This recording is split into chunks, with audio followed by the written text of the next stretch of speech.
सो अच्छा, अब रिकॉर्डिंग का मैसेज भी आपके पास आ गया होगा। ठीक है, तो अब मैंने ये कहा था कि कोई भी ऐसा क्वेश्चन जो आपको लगता है, जैसे फॉर एग्जांपल मैं आपको दिखाता हूँ, इसका क्वेश्चन नंबर 1 है। अच्छा, अब क्योंकि पहली क्लास है, आज मकसद बाकायदा क्वेश्चन को सॉल्व करवाना नहीं है।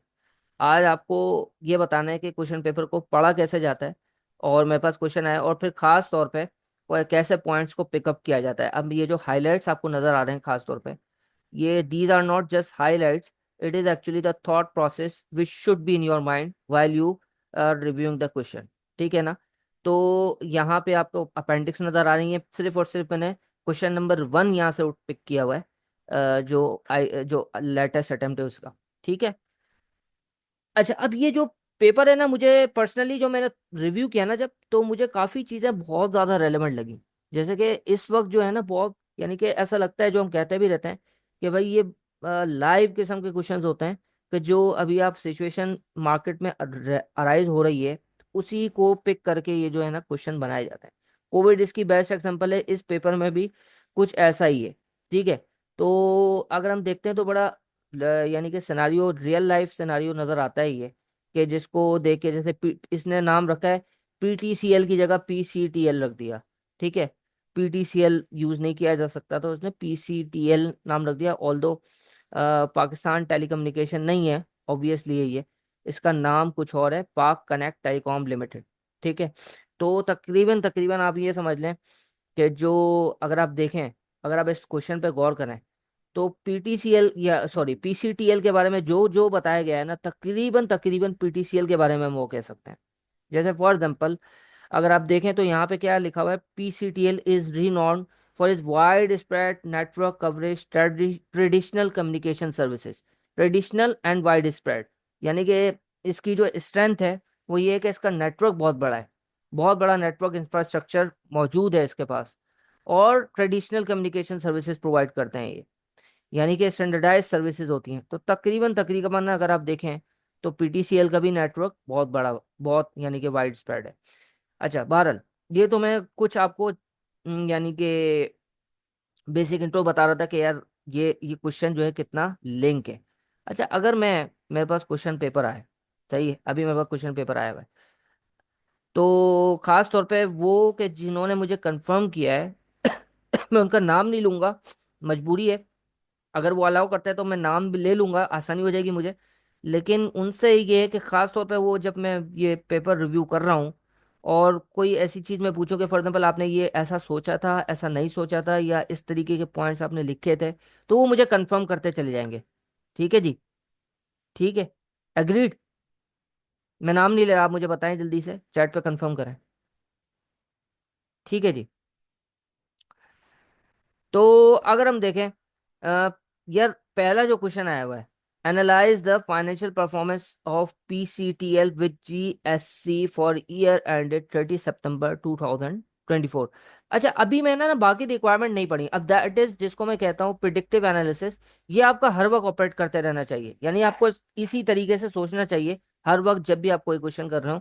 प्रिडिक्टिव एनालिसिस का मतलब ये होता है कि आप पहले से फोरकास्ट कर लें, फोरसी कर लें कि भाई ये रिक्वायरमेंट क्यों की गई है, या ये क्या रिक्वायरमेंट कनेक्टेड है किसी बाकी की रिक्वायरमेंट्स के साथ।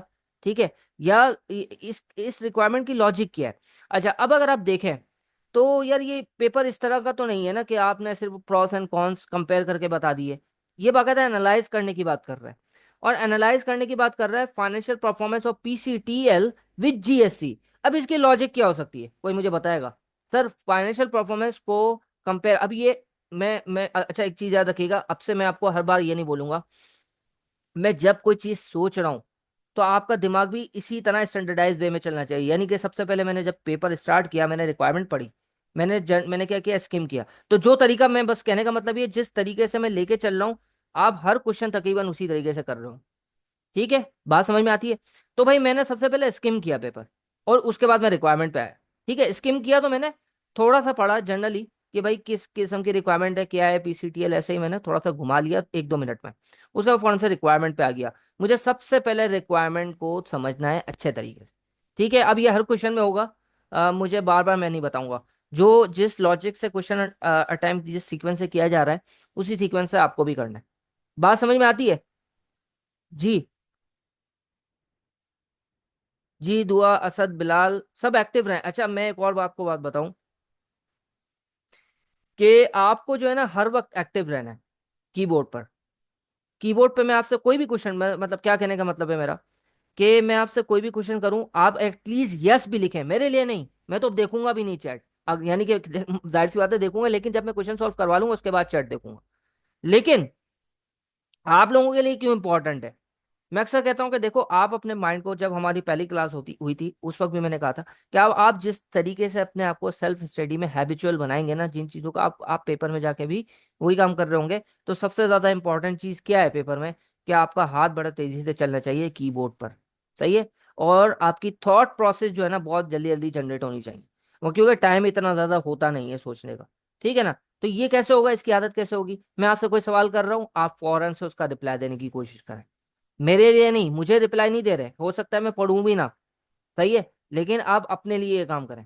जब आपको मैं चैट देखूंगा कि भाई हाँ, ये इसने बिल्कुल सही सोचा है, या इसने बिल्कुल सही बताया, मैं आपको बताऊंगा, वक्तन फवक्तन बताता रहूंगा। ये तो मेरी साइड से इनपुट होगा। लेकिन आपकी साइड से आपने क्या सोचना है, कि भाई मुझे जब भी कोई चीज पूछी जा रही है, कोई सवाल किया जा रहा है, कोई कोई चीज समझाई जा रही है, आपको मुझे बताना है, चैट पे लिखना है, या आपके जहन में कोई थॉट प्रोसेस आ रहा है in addition to my thought, तो फिर वो भी आप मुझे बताएंगे। बात समझ में आ गई, सब एग्रीड है? जी, सब एग्रीड है। सब मुझे रिप्लाई करें। ठीक है जी। सब रिप्लाई करें, सिर्फ 5-6 लोगों का है, सब सब।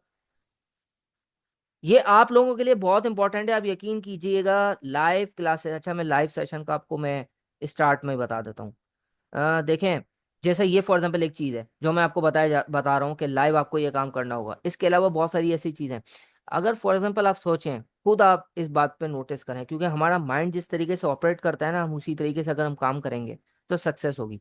आप खुद सोचें कि क्या लाइव, अभी तो इतना वो जमाना चला गया, वरना किसी जमाने में अभी भी है खैर, लाइव न्यूज टेलीकास्ट या लाइव, अब तो वो पॉडकास्ट वगैरह में सब कुछ चेंज हो गया है। लेकिन मुझे बताएं कि लाइव मैचेस होते हैं या लाइव इस तरह का कोई भी इवेंट होता है, तो जो लाइव जब हम देख रहे होते हैं, उसमें एक्टिवनेस जो होती है, क्या कभी भी वो चीज मैच हो सकती है कि जब मैं रिकॉर्डेड देख रहा हूँ?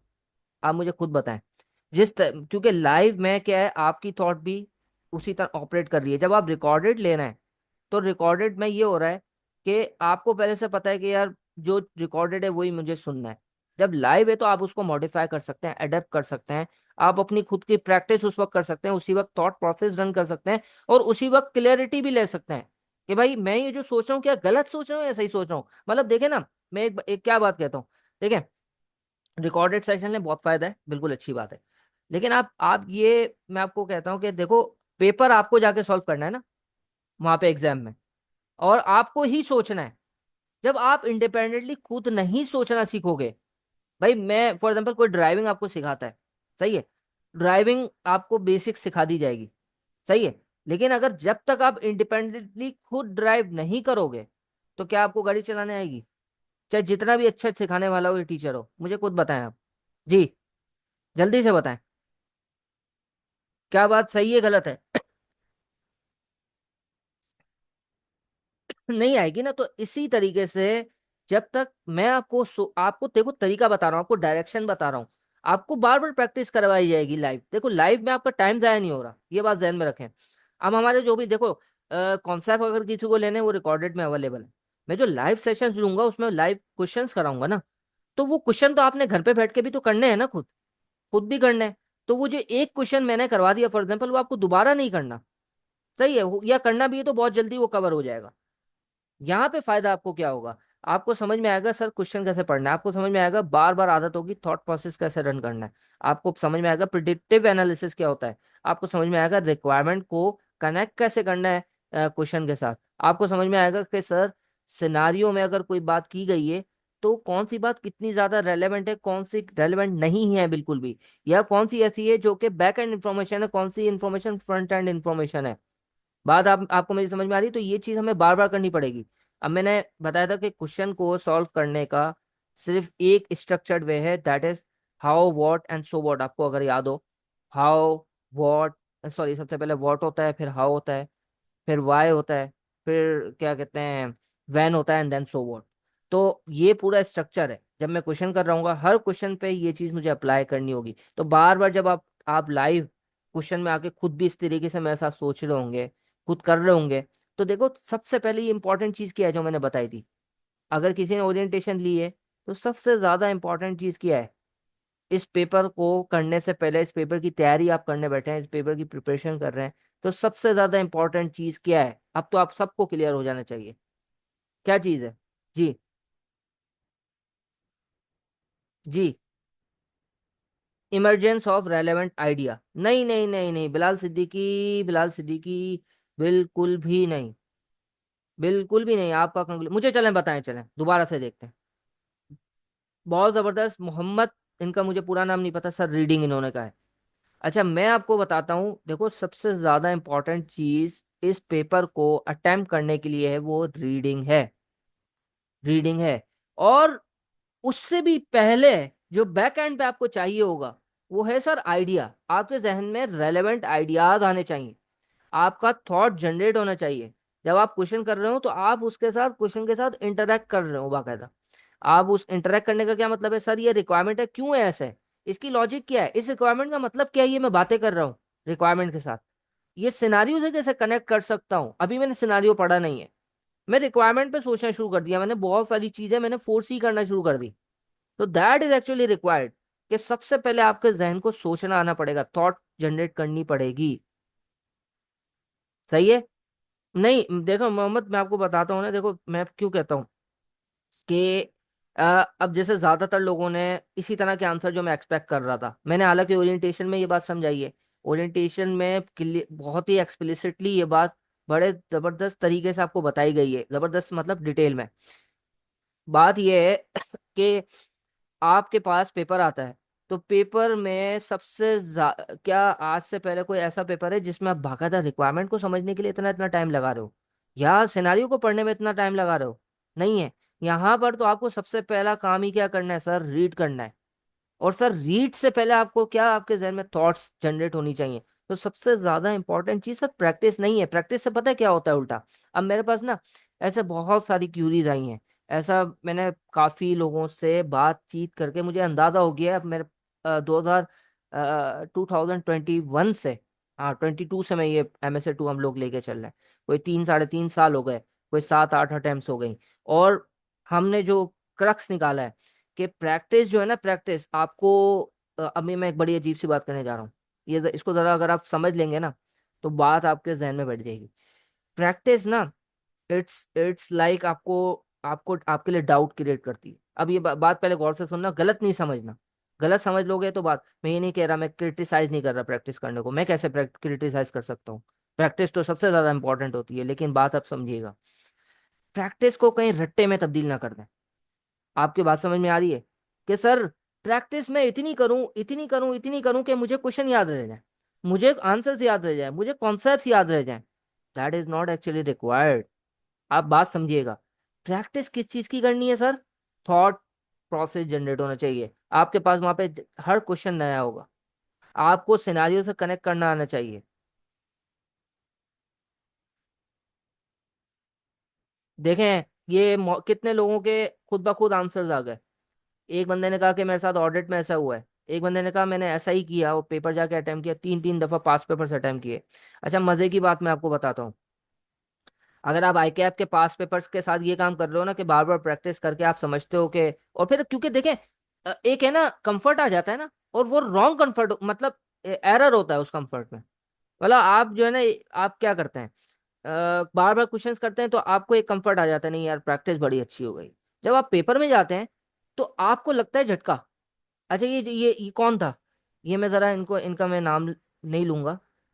आप ये कौन है सर, इन माय ओपिनियन क्या था सर, एक क्वेश्चन थे नेसेसरी सर, इस टाइम में यही गलती कर दी थी मैंने, 3 बार पास पेपर्स किए थे। अच्छा अब ये जो ओबी साहब हैं, मैं इनका नाम नहीं ले रहा। सर अच्छा आप मुझे एक बात बताएं, क्या आपको झटका लगा था कि नहीं लगा था जब पेपर आया? झटका इन दैट सेंस कि यू विल बी सरप्राइज कि भाई मैंने, मेरे पास जब पेपर आ रहा है तो मैं शायद उस तरीके से नहीं सोच पा रहा, उतनी जल्दी नहीं लिख पा रहा, उतने जल्दी से मेरे पास थॉट्स नहीं आ रहे यार, रेलेवेंट थॉट्स नहीं आ रहे। ऐसा ही हुआ था ना, ऐसा ही हुआ था। अब मैं देखो आपको मैं बताऊं, क्योंकि मुझे जो है ना, मैं सिर्फ पेपर आपके आपके लिए बड़ा अच्छा डिस्कशन होगी इस पर, और आपको बहुत सारी चीजें पता चलेंगी इंशाल्लाह। मजा भी आएगा इंशाल्लाह, हम इंटरेस्टिंग वे पे पढ़ करेंगे, स्टोरीज भी मैं आपके साथ शेयर करता रहता हूँ। लेकिन मैं मुझे ना थोड़ा उसमें बड़ा इंटरेस्ट है, और मुझे आइडिया हो जाता है, क्योंकि मैं खुद अपने ऊपर भी अप्लाई करता रहा हूँ कि ये किस तरीके से आपका माइंड, आप अपने आप को ऑपरेट करवाते हैं। अब देखो ये क्यों हुआ, ये जो मुझे इन्होंने खुद कंफर्म किया है सर, ये मैं कुछ नहीं, उनका नाम नहीं ले रहा मैं। अच्छा, इन्होंने फिर सबको भी कर दिया ये सर, आई वॉज एक्सपेक्टिंग सिर्फ नेम्स या इंडस्ट्री चेंज होगी, आई वाज लाइक ये पेपर्स पूरा सिलेबस है। अच्छा, अब ये देखें इन्होंने अपने माइंड के साथ क्या किया है, और ये प्रैक्टिस इन्होंने किस गलत चीज की है। अब आप ये गौर से सुनिएगा, ये क्योंकि आज आपके जहन से नहीं, ये प्रैक्टिस वाला मामला निकल जाएगा। प्रैक्टिस किस गलत सोच से की है, और वो क्योंकि उन्होंने अपने माइंड को फिर प्रोग्राम ऐसे कर लिया, पेपर में भी वो जब उसी तरीके से करने गए वो तो चीज थी ही नहीं, तो वो पेपर वो अटेम्प्ट नहीं कर सके। इन्होंने अपने माइंड को क्या किया, इन्होंने अपने आप को, अपनी माइंड की या ब्रेन की आदत ही नहीं डाली कि वो इंडिपेंडेंटली थिंक करे, इंडिपेंडेंटली थॉट्स जनरेट करे, इंडिपेंडेंटली कनेक्ट करे। उन्होंने आदत इस चीज की डाल दी कि बार बार एक ही चीज की प्रैक्टिस कर रहा हूं, तो अब मेरे ध्यान में ना पहले से चीजें याद होंगी, मुझे तो याद होंगी ना चीजें। अब बात समझ रहे हैं, मुझे तो ये चीजें याद होंगी। अब मैं अपने माइंड से सोच रहा हूँ कि जो पहले से याद है ना, मैं कोशिश कर रहा हूँ उससे ही करूँ, जबकि पेपर में तो लाइव एनालिसिस करना है आपने। जब ये कह रहा है ना एनालाइज, तो आपको करना है वहां बैठ के, आपको जवाब नहीं देना सिर्फ, आपको एनालाइज करना है, एनालाइज करके फिर क्वेश्चन अटेम्प्ट करना है। बात समझ में आ रही है? तो प्रैक्टिस किस गलत चीज की हो रही है, और फिर आप ये जब बार बार ये काम करेंगे, तो आपको ऐसा ही तो लगेगा कि सर मैं तो सब करके चला जाता हूँ, और ये क्योंकि फिर एक लूप होल बन जाता है, एक लूप में आप फंस जाते हैं। सर मैं तो हर सारी चीजें कर रहा हूँ, लेकिन नहीं हो रहा, क्योंकि आप गलत तरीके से कर रहे हैं। सर दिमाग में कॉन्सेप्ट ही नहीं रिकॉल कर पाया, क्योंकि पास पेपर ऑन रिपीट करने की वजह से नया पेपर देखते ही होश ही उड़ गए। सर ये होना था, ये होना था, you should expect that. Zubaiya मैं नाम इसलिए दे रहा हूँ कि you have made a message to everyone. तो सर ये होना था, सर्स एंड मैडम्स, ये होना था, यू शुड एक्सपेक्ट दैट, क्योंकि आपने आपने माइंड को आदत ही नहीं डाली। देखो शुरू में ना आपको मुश्किल लगेगा, लेकिन स्टार्ट से आपने ये काम करना है। अभी टाइम लगेगा ना, मैं ये कहता हूँ कि यार देखो, गलत चीज को करने से अच्छा है सही चीज पे टाइम लग जाए। अब आप जल्दी जल्दी 50 क्वेश्चन भी कर लें, आपको फायदा नहीं है। एक क्वेश्चन अगर आपने सही तरीके से कर लिया उस 50 के मुकाबले में, तो अब आप सही ट्रैक पे जाना शुरू हो जाओ। आप मेरी बात समझ रहे हैं? तो सर अब आपने ये करना है, मेरे साथ बैठ के, मैंने देखो 3 4 हिस्सों में बांटा था, ओरिएंटेशन जिसने नहीं देखी नहीं देख लें। मैं इंशाल्लाह कोशिश करूंगा कि आपको आज आज मैं क्लास ले रहा हूँ, कल अगर टाइम मिले तो ठीक है, वरना नेक्स्ट वीक मैं कोशिश ये जरूर करूंगा कि सर वो चैप्टर मैं आपको बार बार कह रहा हूँ, हमारी बुक का 0.1 0.2 जो 1 से भी पहले है सर, उसमें बहुत इंपॉर्टेंट इन्फॉर्मेशन है। इसी तरह की बातें हैं जो मैं आपको कह रहा हूँ। अगर मजबूरी मुझे लगी तो फिर मैं मुझे इस पर भी टाइम लगाना पड़ेगा कि सर वो आप सारा वो चैप्टर आपके सामने मैं रिव्यू करवाऊंगा कि सर वो है क्या। आपको वो यही समझा रहा है कि सर जब आपने प्रैक्टिस करनी है तो सिर्फ प्रैक्टिस करनी है। तो फिर आपका माइंड ये इसी तरह सोचना चाहिए, जब मैं प्रैक्टिस कर रहा हूँ तो मैं लिखने की प्रैक्टिस कर रहा हूँ फॉर एग्जाम्पल, जब मैं थॉट प्रोसेस की प्रैक्टिस कर रहा हूँ तो फिर मैं थॉट प्रोसेस की प्रैक्टिस कर रहा हूँ, दोनों के सोर्सेज अलग हैं। जब मैं लिखने की प्रैक्टिस कर रहा हूँ, जब मैं अटेम्प्ट करने की प्रैक्टिस कर रहा हूँ, उसमें टाइम मैनेजमेंट भी आ रही है। उसमें मुझे जो मेरे जहन में थॉट्स हैं जनरेट होनी चाहिए जल्दी जल्दी, वो आ तो जरूर रही है, लेकिन प्रैक्टिस में उसकी नहीं कर रहा। मैं किसकी कर रहा हूँ, राइटिंग की कर रहा हूँ, और जब मैं राइटिंग की प्रैक्टिस करूंगा तो उसका सोर्स आई कैप होगा। जब मैं थॉट प्रोसेस की प्रैक्टिस कर रहा हूँ, जब मैं यानी कि रिव्यू करने की प्रैक्टिस कर रहा हूँ, जब मुझे बहुत सारी रिक्वायरमेंट्स चाहिए, सही है कि बहुत सारी रिक्वायरमेंट जो आई कैप ने भी नहीं पूछी है, मुझे पता होनी चाहिए, हो सकता है वो पूछ ले। ये बहुत सारे सिनारियोज देखने हैं, जब मुझे बेसिकली अपना नॉलेज बैंक एक्सपेंड करना है, मुझे बहुत सारे सिनारियोज को देखना है, बहुत सारी इंडस्ट्रीज की, तो फिर मुझे आईसीडब्ल्यू करना पड़ेगा। आपको मेरी बात समझ में आ रही है? और जब मैं आईसीडब्ल्यू कर रहा हूँ, तो जब मैं प्रैक्टिस नहीं करूंगा, जब मैं समझूंगा सवाल को, जब मैं उसके आंसर को समझूंगा, अपना थॉट प्रोसेस रन कर रहा हूँ, अनस्ट्रक्चर्ड राइटिंग कर रहा हूँ हर वक्त। सही है? मेरी बात समझ रहे हैं? तो टाइम मैनेजमेंट की जो मोहम्मद आपने कहा प्रैक्टिस, वो मुझे आई कैप से करनी है। और जब मैं आईसीडब्ल्यू कर रहा हूँ तो मुझे सिर्फ ज्यादा से ज्यादा पढ़ना है, समझना है, अनस्ट्रक्चर्ड राइटिंग करनी है, और लिमिटेड प्रैक्टिस बिल्कुल कर सकता हूँ इंटरैक्टिव और सिर्फ सेल्फ टेस्ट क्वेश्चंस की, नॉट आईसीडब्ल्यू के पास पेपर्स। मैं बिल्कुल सजेस्ट नहीं करता कि आईसीडब्ल्यू के पास पेपर्स आप करें, उसका तरीका अलग है, टेस्टिंग का तरीका अलग है। समझ में आती है बात? आप लोग सब मेरे साथ हैं जो अभी तक बात की गई है, इसमें से कोई भी सवाल है आप बिल्कुल करें। जी, कोई भी सवाल है बिल्कुल करें, तो फिर हम क्वेश्चन स्टार्ट करते हैं।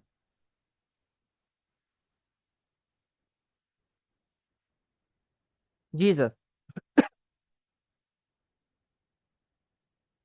स्टार्ट करें।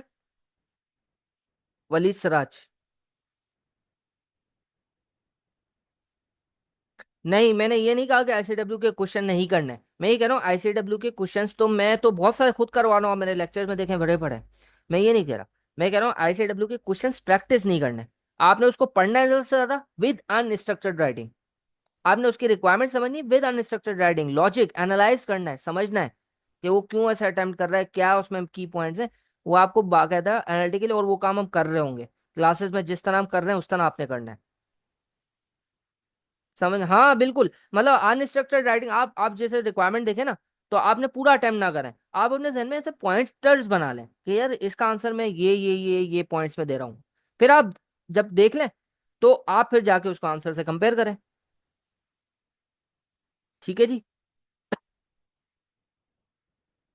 अटेम्प्ट आपने आई कैप के क्वेश्चन करने, फुल फ्लैच क्वेश्चंस की बात कर रहा हूँ। ठीक है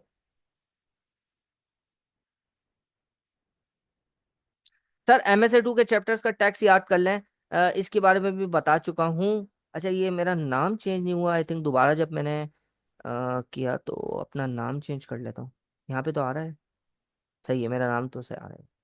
शायद वो उधर मीटिंग में चेंज नहीं हुआ है, चैट में जो है ना, चेंज नहीं हुआ है। कोई मसला नहीं है। ठीक है, कोई मसला नहीं। अच्छा जी, तो अब हम क्वेश्चन स्टार्ट करते हैं। सो हमारी बात जहाँ से चली थी।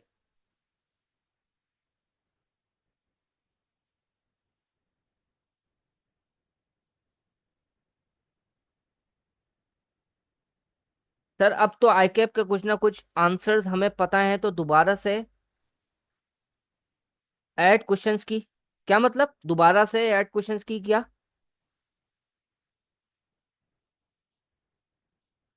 देखो, वो जो आप प्रैक्टिस कर रहे हो, मैं वही आपके माइंड क्लियर करना चाह रहा हूँ। जो भैया, आप यहाँ पर जब कुछ प्रैक्टिस कर रहे हैं, तो मैं आपको एक बात बताऊं, जब आपने आंसर देखा भी होगा ना, तो भी आपको टाइम लगेगा अटेम्प्ट करने में। देखो, अटेम्प्ट करना डिफरेंट एक स्किल है। यानी कि जब आप लिख रहे हो बाकायदा, पूरा सवाल सॉल्व कर रहे हो विद टाइम मैनेजमेंट, और जो आपके जहन में आ रहा है वो आप आसानी से उसको कन्वर्ट कर पा रहे हो, तो ये डिफरेंट एक स्किल है। जब आपको आपके जहन में तो थॉट प्रोसेस आने चाहिए, आइडियाज आने चाहिए, उसके लिए मैंने आपको बता दिया कि आईसीडब्ल्यू हम ज्यादा से ज्यादा करेंगे। सही है। तो जब आप प्रैक्टिस कर रहे हो ना, तो बिल्कुल अगर आपने आंसर्स देखे भी हैं तो भी प्रैक्टिस करें उसकी, क्योंकि उस वक्त आपका मकसद कुछ और है।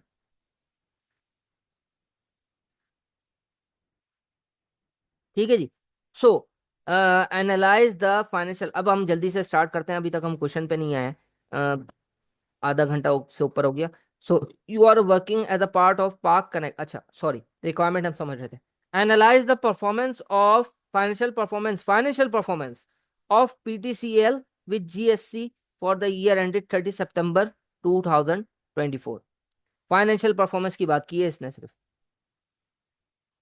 अच्छा, अजान हो रही है, 1 मिनट,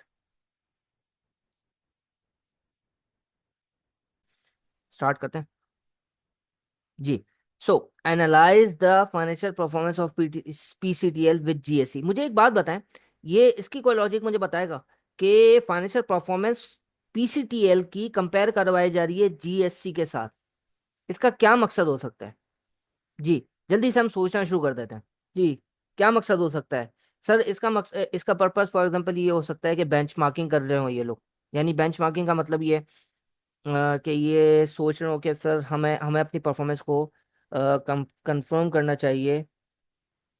एक मुझे मैसेज आ रहा है माशाल्लाह से कि कब स्टार्ट हुई क्लास, आज होगी, तो मैं रिप्लाई कर देता हूँ स्टार्टेड सर।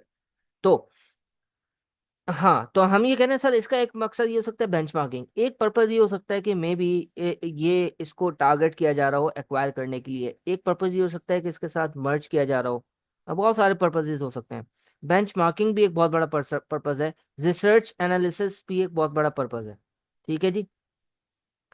कॉम्पिटिटर एनालिसिस इसलिए नहीं है कि हाँ, कॉम्पिटिटर एनालिसिस हो सकता है, लेकिन अगर कंपटीशन की इंफॉर्मेशन किसी तरह मुझे पास मौजूद हो, ठीक है, वो हाँ बिल्कुल, जो भी सिनारियो में इंफॉर्मेशन मेरे पास है, पर्पस है, जो कॉन्टेक्स्ट है, उसके हिसाब से मुझे सोचना है।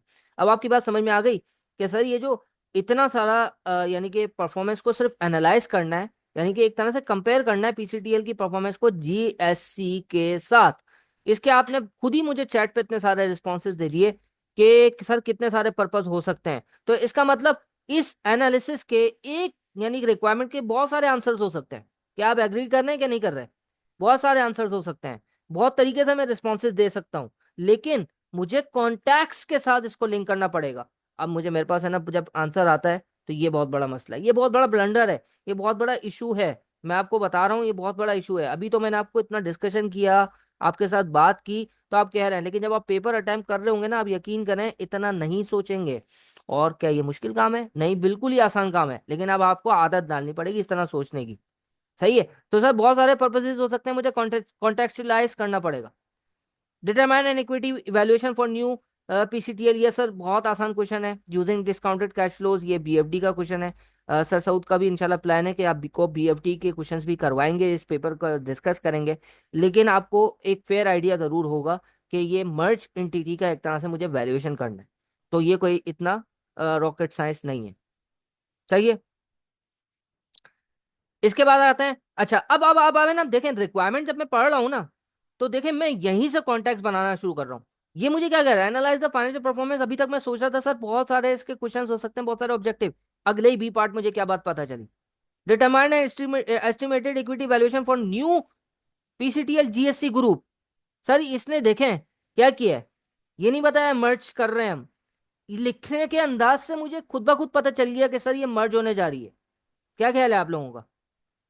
अब ये देखें, रिक्वायरमेंट, अभी मैं सिनारियो पे गया नहीं हूं, रिक्वायरमेंट को आपस में कनेक्ट कर रहा हूं। तो contact is now clear. Contact किया है कि सर पीसीटीएल की परफॉर्मेंस को जीएससी के साथ कंपेयर किया जाएगा, ताकि मुझे पता चल सके कि क्या ये जो मैं मेरा डिसीजन होगा इसको मर्ज करने का, क्या ये स्ट्रैटेजिकली करेक्ट है ये डिसीजन। क्योंकि जब मैं परफॉर्मेंस में बहुत बड़ा गैप होगा, तो हो सकता है जीएससी की परफॉर्मेंस की वजह से पीसीटीएल की परफॉर्मेंस डिक्लाइन कर जाए। ये हो सकता है कि पीसीटीएल की परफॉर्मेंस जीएससी की परफॉर्मेंस की वजह से डिक्लाइन कर जाए। या बहुत सारे और इश्यूज हो सकते हैं सर, इंटीग्रेशन के मसले मसाले हो सकते हैं सर। कल्चरल डिफरेंसेस इतने ज्यादा हैं, ह्यूमन रिसोर्स के डिफरेंसेस इतने ज्यादा हैं, फॉर एग्जांपल रेम्यूनरेशन के डिफरेंसेस बहुत ज्यादा हैं सर, दोनों की प्रोडक्ट में बहुत बड़ा डिफरेंस है सर, जेनरिक स्ट्रेटजीज दोनों की डिफरेंट हैं। तो हो सकता है स्ट्रेटेजिकली फिट ना हो। दैट इज एक्चुअली, अगर हम याद करें, not completely applicable, but somehow वहां से हम कॉन्सेप्ट ले रहे होंगे। और सर मुझे कोई बता सकता है कौन सा concept? Sir that is actually evaluation of the strategy. हम इवेल्युएट कर रहे हैं स्ट्रेटजी को, और उसके लिए बहुत जबरदस्त एक मॉडल हुआ करता है जिसको हम सैफ मॉडल कहते हैं। Suitability, acceptability, feasibility. और मैं ये नहीं कह रहा कि कंप्लीटली अप्लाई होगा, लेकिन वहां से हम कॉन्सेप्ट ड्राइव कर रहे होंगे। खास तौर पर जो सुइटेबिलिटी का जो कॉन्सेप्ट है, वहां पे हम जब सुइटेबिलिटी देखते हैं, तो हम देखते हैं स्ट्रैटेजिक लॉजिक क्या है, या कोई कॉम्प्लीमेंट्री एडवांटेज मिल रहा है कि नहीं मिल रहा। फॉर एग्जाम्पल, मेरी कंपनी की कोई वीकनेस है, क्या इस डिसीजन की वजह से वो वीकनेस को कैटर किया जा रहा है कि नहीं किया जा रहा। या मेरी कंपनी की कोई स्ट्रेंथ है, उस स्ट्रेंथ को फर्दर वाइडन किया जा रहा है कि नहीं किया जा रहा। क्या दोनों की जो स्ट्रेटजीज हैं वो अलाइंड है कि नहीं है। जेनरिक स्ट्रेटजीज दोनों की, क्या एक अगर कॉस्ट डिफरेंशिएशन स्ट्रेटजी को करेगा, दूसरा अगर फॉर एग्जाम्पल डिफरेंशिएशन स्ट्रेटजी को फॉलो कर रहा है, तो क्या दोनों के दरमियान अगर मैं दोनों को मर्ज करूंगा, तो that may not be strategically fit decision. आपको मेरी बात समझ में आ रही है? बात समझ में आया? तो ये सर, ये जो है ना, मैं बहुत सारी मैंने थॉट प्रोसेस जनरेट की। ये वो चीजें हैं जिसकी मैं अभी थोड़ी देर पहले बात कर रहा था। तो ये जल्दी जल्दी मैंने सोचा। इसके बाद अगर आप पॉइंट सी देखें, advise the board on business case for a merger between. अभी रिक्वायरमेंट के अंदर ही मुझे सारी चीजें समझ में आ रही है, यानी कि इसकी वजह से थोड़ा क्लियर हुआ मुझे। इसकी वजह से बिल्कुल ही क्लियर हो गया कि सर इसका क्या कॉन्टेक्स्ट है। आप मेरी बात समझ रहे हैं? सारी रिक्वायरमेंट्स कनेक्टेड चल रही हैं। ऐसा ही होता है सिनारियो में। जो सिनारियो तो एक ही है ना।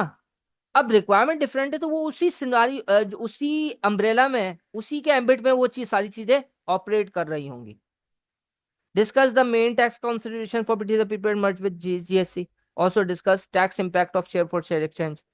Discuss the main governance consideration necessary for successful merger between PCTL and GSC.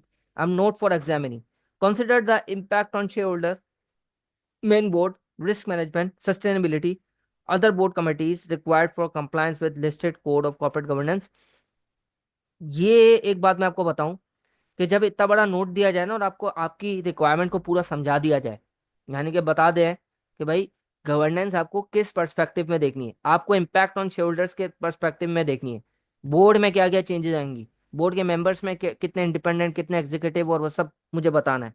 Risk management, sustainability, ये देखना है। इसके बाद अदर बोर्ड कमिटीज पे मुझे कमेंट करना है। अच्छा, अगर आप देखें तो मार्क्स सिर्फ और सिर्फ 5 है।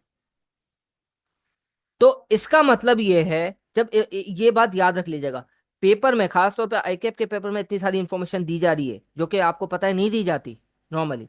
तो इसका मतलब ये है, मुझे कुछ भी ऊपर नहीं मिलेगा गवर्नेंस के हवाले से। यह बहुत लिमिटेड इंफॉर्मेशन मिलेगी। मुझे सब कुछ आंसर करना पड़ेगा, सिर्फ मर्ज एंटिटीज को ध्यान में रखते हुए इन चीजों को कवर करना पड़ेगा। आप समझ में आ रही है आपके बात? क्योंकि इसने खुद ही इतना ज्यादा रिस्ट्रिक्ट कर दिया। प्रिपेयर। अच्छा, ये मैं समझता हूँ, ये जो एफ रिक्वायरमेंट है ना, सबसे मुश्किल रिक्वायरमेंट मुझे लगी ये, एक खास कॉन्टेक्स्ट की वजह से। उसकी मैं वजह बताता हूँ।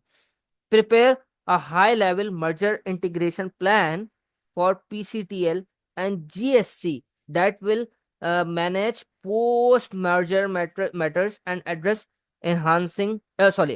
Emerging challenges. मुझे एक इंटीग्रेशन प्लान बनाना है। इंटीग्रेशन प्लान को क्या कवर करना है? क्या मर्जर करवा दे वो प्लान? नहीं, मर्जर वाला प्लान नहीं। जब मर्जर हो जाएगा, पोस्ट मर्जर जो इश्यूज आ रहे होंगे, उनको मुझे कैटर करने के लिए एक इंटीग्रेशन प्लान बनाना है। अच्छा, अब मैं आपको बताऊं, इसने ना आगे बहुत सारा कुछ बता दिया, और यहाँ तक अगर वो रिक्वायरमेंट को करता ना तो मुझे लगता है मुश्किल हो जाता थोड़ा। उसने जब ये सारी चीजें खुद ही बता दी ना, तो मैं समझता हूँ कि बहुत आसान हो गया।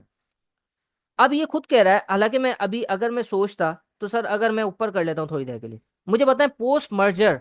अभी आप ना इंडिपेंडेंटली सोचें, मुझे बताएं पोस्ट मर्जर इश्यूज क्या क्या हो सकते हैं? कोई मुझे बता सकता है? पोस्ट मर्जर इश्यूज क्या क्या हो सकते हैं? जी। कल्चरल डिफरेंसेस, और एचआर इश्यूज, एक्सपेक्टेशन गैप्स, जी हो सकता है। स्ट्रेटेजिक पॉलिसीज, ठीक है। जॉब सिक्योरिटी इश्यूज, बहुत जबरदस्त। डिफरेंट ऑफ विजन्स, बिल्कुल जबरदस्त। Different business strategy. अब देखें, अभी तक अगर मैं अज्यूम करूं तो हमने कोई एसपीएम रिवाइज नहीं किया है, लेकिन मैं आपको आपको ये कॉन्फिडेंस देना चाहता हूं कि आप लोगों के जितने भी आंसर्स आ रहे हैं वो 70% या 60% तक बिल्कुल सही है। यानी कि आप जो आइडेंटिफाई कर रहे हैं ना पॉइंट्स, वो काफी रेलेवेंट है। तो आप इससे आइडिया लगाएं कि जब ये एक और चीज सीखने की है कि मुझे अपने माइंड को रिस्ट्रिक्ट नहीं करना, कि मैंने जो सीखा है, ये समझा है, ये जो मैंने पढ़ा है, जो थ्योरीज में अवेलेबल है, उस तक रिस्ट्रिक्ट नहीं करना। जब मैं रिस्ट्रिक्ट करता हूँ ना, कोशिश करता हूँ यार कॉन्सेप्ट में से कुछ निकले, मुझे, मैंने पढ़ा है ना, तो आपको अदर वे अराउंड जाना है। यानी कि आपको इंडिपेंडेंट थॉट जनरेट करनी है, और फिर किसी तरह कॉन्सेप्ट समझना है, सोचना है कि यार ये किस कॉन्सेप्ट में फिट हो रहा है, ये किस कॉन्सेप्ट से मुझे कौन सा एक वर्ड मिल सकता है। अब बात समझ रहे हैं? इस तरीके से सोचना है। तो सर, आपने बहुत जबरदस्त आंसर दिए हैं। Realisation of synergies, repetition of resources, redundancy of roles and task. तो सर, इसी तरह आप देखें आपके आंसर्स कितने ज्यादा मैच हो रहे हैं आईकैप की सोच के साथ। आप देखें वो क्या बता रहा है, सर बिजनेस कंटिन्यूटी, ये आपने शायद ये मिस कर दिया। इसके बाद एम्प्लॉय एंड एचआर इंटीग्रेशन बात की गई थी। Sir data integration, system integration काफी रेलेवेंट है, ये हर किसी के जहन में आ सकता है कि सर जब मर्ज करूंगा तो मुझे जो ओरेकल है फॉर एग्जांपल, उसके साथ लिंक करना पड़ेगा किसी और सॉफ्टवेयर के साथ, जो वहां पे अकाउंटिंग सॉफ्टवेयर होगा। तो इंटीग्रेशन ऑफ सिस्टम एक बहुत बड़ा इशू है। एचआर इंटीग्रेशन और एम्प्लॉय पॉलिसीज, ये बहुत बड़ा इशू हो सकता है सर। बिजनेस कंटिन्यूटी प्लानिंग एक बहुत बड़ा मसला हो सकता है मेरे लिए, क्योंकि जाहिर सी बात है बिजनेस डिस्ट्रप्शंस आएंगी। इसके बाद system and data integration, legal and compliance. जब मैं मर्जर कर रहा हूं तो लीगल एंड कंप्लायंस के मसले आ सकते हैं। मार्केटिंग एंड ब्रांडिंग, मेरी मार्केटिंग डिफरेंट हो सकती है, मेरी ब्रांडिंग डिफरेंट हो सकती है, मेरी एज पीसीटीएल की ब्रांडिंग डिफरेंट हो सकती है। किसके साथ? एससी के साथ। इसके बाद लीडरशिप एंड गवर्नेंस प्लानिंग। अब ये देखा जाए ना तो 10 मार्क्स हैं, और इसने कितनी चीजें पूछी हैं? 1, 2, 3, 4, 5, 6। तो इसका मतलब अब आपके लिए ये क्यों आसान हो गया, मुझे कोई बताएगा? क्यों आसान हो गया आपके लिए? वैसे ये क्वेश्चन थोड़ा सा ट्रिकी था, क्योंकि इसमें आपको अजम्पशन के साथ काम करना पड़ेगा। आपका अपना बिजनेस एक्यूमेन आपको रन करना पड़ेगा, क्योंकि आपने बहुत सारे सिनारियोस पढ़े हैं, देखे हैं बिजनेस कैसे ऑपरेट कर रहा है, सप्लाई चेन के क्या इश्यूज होते हैं। आपको पता है यार एम्प्लॉय के क्या इंटीग्रेशन के इश्यूज हो सकते हैं। तो एटलीस्ट कुछ ना कुछ आपके जहन में जरूर आ जाएगा। अब मैं एक चीज आपसे पूछना चाह रहा हूँ कि सर ये क्वेश्चन क्यों आसान हो गया, मुझे कोई बता सकता है? जी। एक तो एग्जामिनर ने पॉइंट आउट कर दिया एरिया को। दूसरा सर, 10 मार्क्स के लिए एग्जामिनर ने 6 मुझे एरियाज बता दिए। तो सर एक एरिया में अगर मैं दो दो तीन तीन पॉइंट्स भी बता देता हूँ, बहुत है। आप मेरी बात समझ रहे नहीं समझ रहे? अब ये वो क्वेश्चन है, मैं ये आपको सिखा रहा हूँ पेपर करने का। यार हो सकता है आप ये बोले यार ये मेरा सबसे कच्चा हुआ है क्वेश्चन, यानी कि मुझे मुझे इतना अच्छा नहीं किया मैंने। लेकिन आप एटलीस्ट और कुछ नहीं तो एक एक दो दो पॉइंट्स तो हर एरिया में लिख सकते हैं कि नहीं लिख सकते? क्या इतना भी हो सकता है? नहीं हो सकता? अब ये जनरल किस्म की रिक्वायरमेंट्स भी मैं आपको बता रहा हूँ किस तरह मुझे सोचनी है, कि मेरे पास कोई जनरल किस्म का क्वेश्चन आ गया तो क्या मैं इतना, इतने सिनारियोज मैंने पढ़े, इतनी सारी चीजें मैंने पढ़ी है, इतने इंटरेक्टिव क्वेश्चंस किए, तो कुछ ना कुछ तो जहन में आ ही जाएगा ना यार। एक एक दो दो पॉइंट्स तो आ ही जाएंगे ना हर एरिया में से। तो यही आपने करना है। अगर आपके फॉर एग्जाम्पल बाकी क्वेश्चंस अच्छे हुए हैं, इसमें अगर ये काम करने की वजह से हो सकता है, मैं तो समझता हूँ अगर आपने एक एक दो दो पॉइंट कर लिए तो 6-7 नंबर भी आ जाएंगे। लेकिन अगर चलो 4 या 5 नंबर भी आ रहे हैं तो आप इसको फ्री के मार्क्स समझेंगे ना, क्योंकि ये तो मुझे आता ही नहीं था, ये तो मैंने इस तरह का क्वेश्चन सोचा ही नहीं था, ये तो किसी जगह कवर ही नहीं हो रहा है इस तरह डायरेक्टली कहीं भी। इंटीग्रेशन प्लान तो मुझे कहीं बताया ही नहीं गया है कि किस तरीके से करना है, और उसमें मैं कर रहा हूँ। मैं जस्ट आपके माइंड को समझा रहा हूँ कि सर जनरल रिक्वायरमेंट्स को किस तरह सोचना है। जी। अच्छा, अब देखें आप मेरे साथ जब क्लासेस लेंगे ना तो एक चीज आपको लग रही होगी इनडायरेक्टली कि यार ये मैं ना एक काम ये भी कर सकता हूँ कि डायरेक्टली आपको आंसर्स बता दूं। अभी है ना, अगर आंसर्स में आपको इसके बता देता आपको बहुत कॉन्फिडेंस भी आ जाता, पता भी चल जाता। लेकिन ये तो आपको आंसर पता चल गया इंटीग्रेशन प्लान का। कल को वो आपको फॉर एग्जाम्पल इसी सवाल को मॉडिफाई करके बोल सकता है मर्जर का जरा प्लान बना के बताओ, जब मैं मर्ज कर रहा हूँ तो उसका प्लान बताओ। अब आप मुझे बताएं क्या सोचेंगे? सर आप बोलेंगे मैंने तो पोस्ट मर्जर इंटीग्रेशन प्लान को रट लिया था, प्रैक्टिस कर ली थी, अब इसको किस तरह सोचूं? इसलिए मैं ये काम नहीं कर रहा कि डायरेक्टली आपको आंसर बता रहा हूं, मैं आपको बता रहा हूँ सर किस तरह सोचना है। मैं मैक्सिमम इस वक्त जो मेरे पास रिसोर्सेज हैं, मैंने अभी पढ़ा भी नहीं है और मैं अभी भी सोच पा रहा हूँ, तो ये मैं कॉन्फिडेंस आप हमारे पास आ जाना चाहिए कि मैं वो भी कर पाऊंगा। फॉर एग्जाम्पल अगर वो मर्जर के इश्यूज पूछे तो ये तो पोस्ट मर्जर है ना, मर्जर के वक्त क्या इश्यूज हो सकते हैं? सर सबसे पहला जो इशू मर्जर के वक्त होगा कि everything should be clarified, contractualise, contract जो है ना क्लियर होना चाहिए, सारे क्लॉजेस उसमें होने चाहिए, उसमें एग्जिट स्ट्रेटजी होनी चाहिए, वैल्यूएशन किस तरह होगी ये डिटरमाइन हो जाना चाहिए, शेयर एक्सचेंज किस तरह होगा ये डिटरमाइन होना चाहिए, किसकी क्या वैल्यूएशन है और किस बेसिस पर उसको शेयर्स दिए जाएंगे, ये बिल्कुल अभी से प्लान होना चाहिए। इसके बाद मेरे पास प्रॉपर ह्यूमन रिसोर्स का पहले से प्लान होना चाहिए। इट शुड बी डिटरमिन्ड कि ये कॉस्ट किस तरह ले ऑफ की जाए, फॉर एग्जाम्पल अगर ले ऑफ करना है तो किस तरीके से होगा, अभी से ये सब कुछ डिटरमिन हो जाना चाहिए। जो एक्सपेक्टेशन है वो टोटली, बोर्ड का स्ट्रक्चर क्या होगा, बोर्ड मेंबर्स कौन से किस लेवल पर फिर काम कर रहे होंगे, ये अभी से सब कुछ एग्री हो जाना चाहिए बिटवीन मर्जिंग पार्टी। अब जब जब जब मर्जर के वक्त में जो इश्यूज सोच रहा हूँ वो वाले इश्यूज हैं कि जब मर्ज हो रहा हूँ, यानी कि अब जो इश्यूज हैं वो एसजीसी और पीसीटीएल के दरमियान है, तो वो सारी चीजें मुझे सोचनी है। जब पोस्ट मर्जर हो गया तो अब मर्ज हो गया पीसीटीएल और एसजीसी, अब मुझे सोचना है कि पोस्ट मर्जर अब ये जो दो कंपनीज ऑपरेट करेंगे उस वक्त किस तरीके से मसले मसाइल आ रहे होंगे, क्या इश्यूज आ रहे होंगे।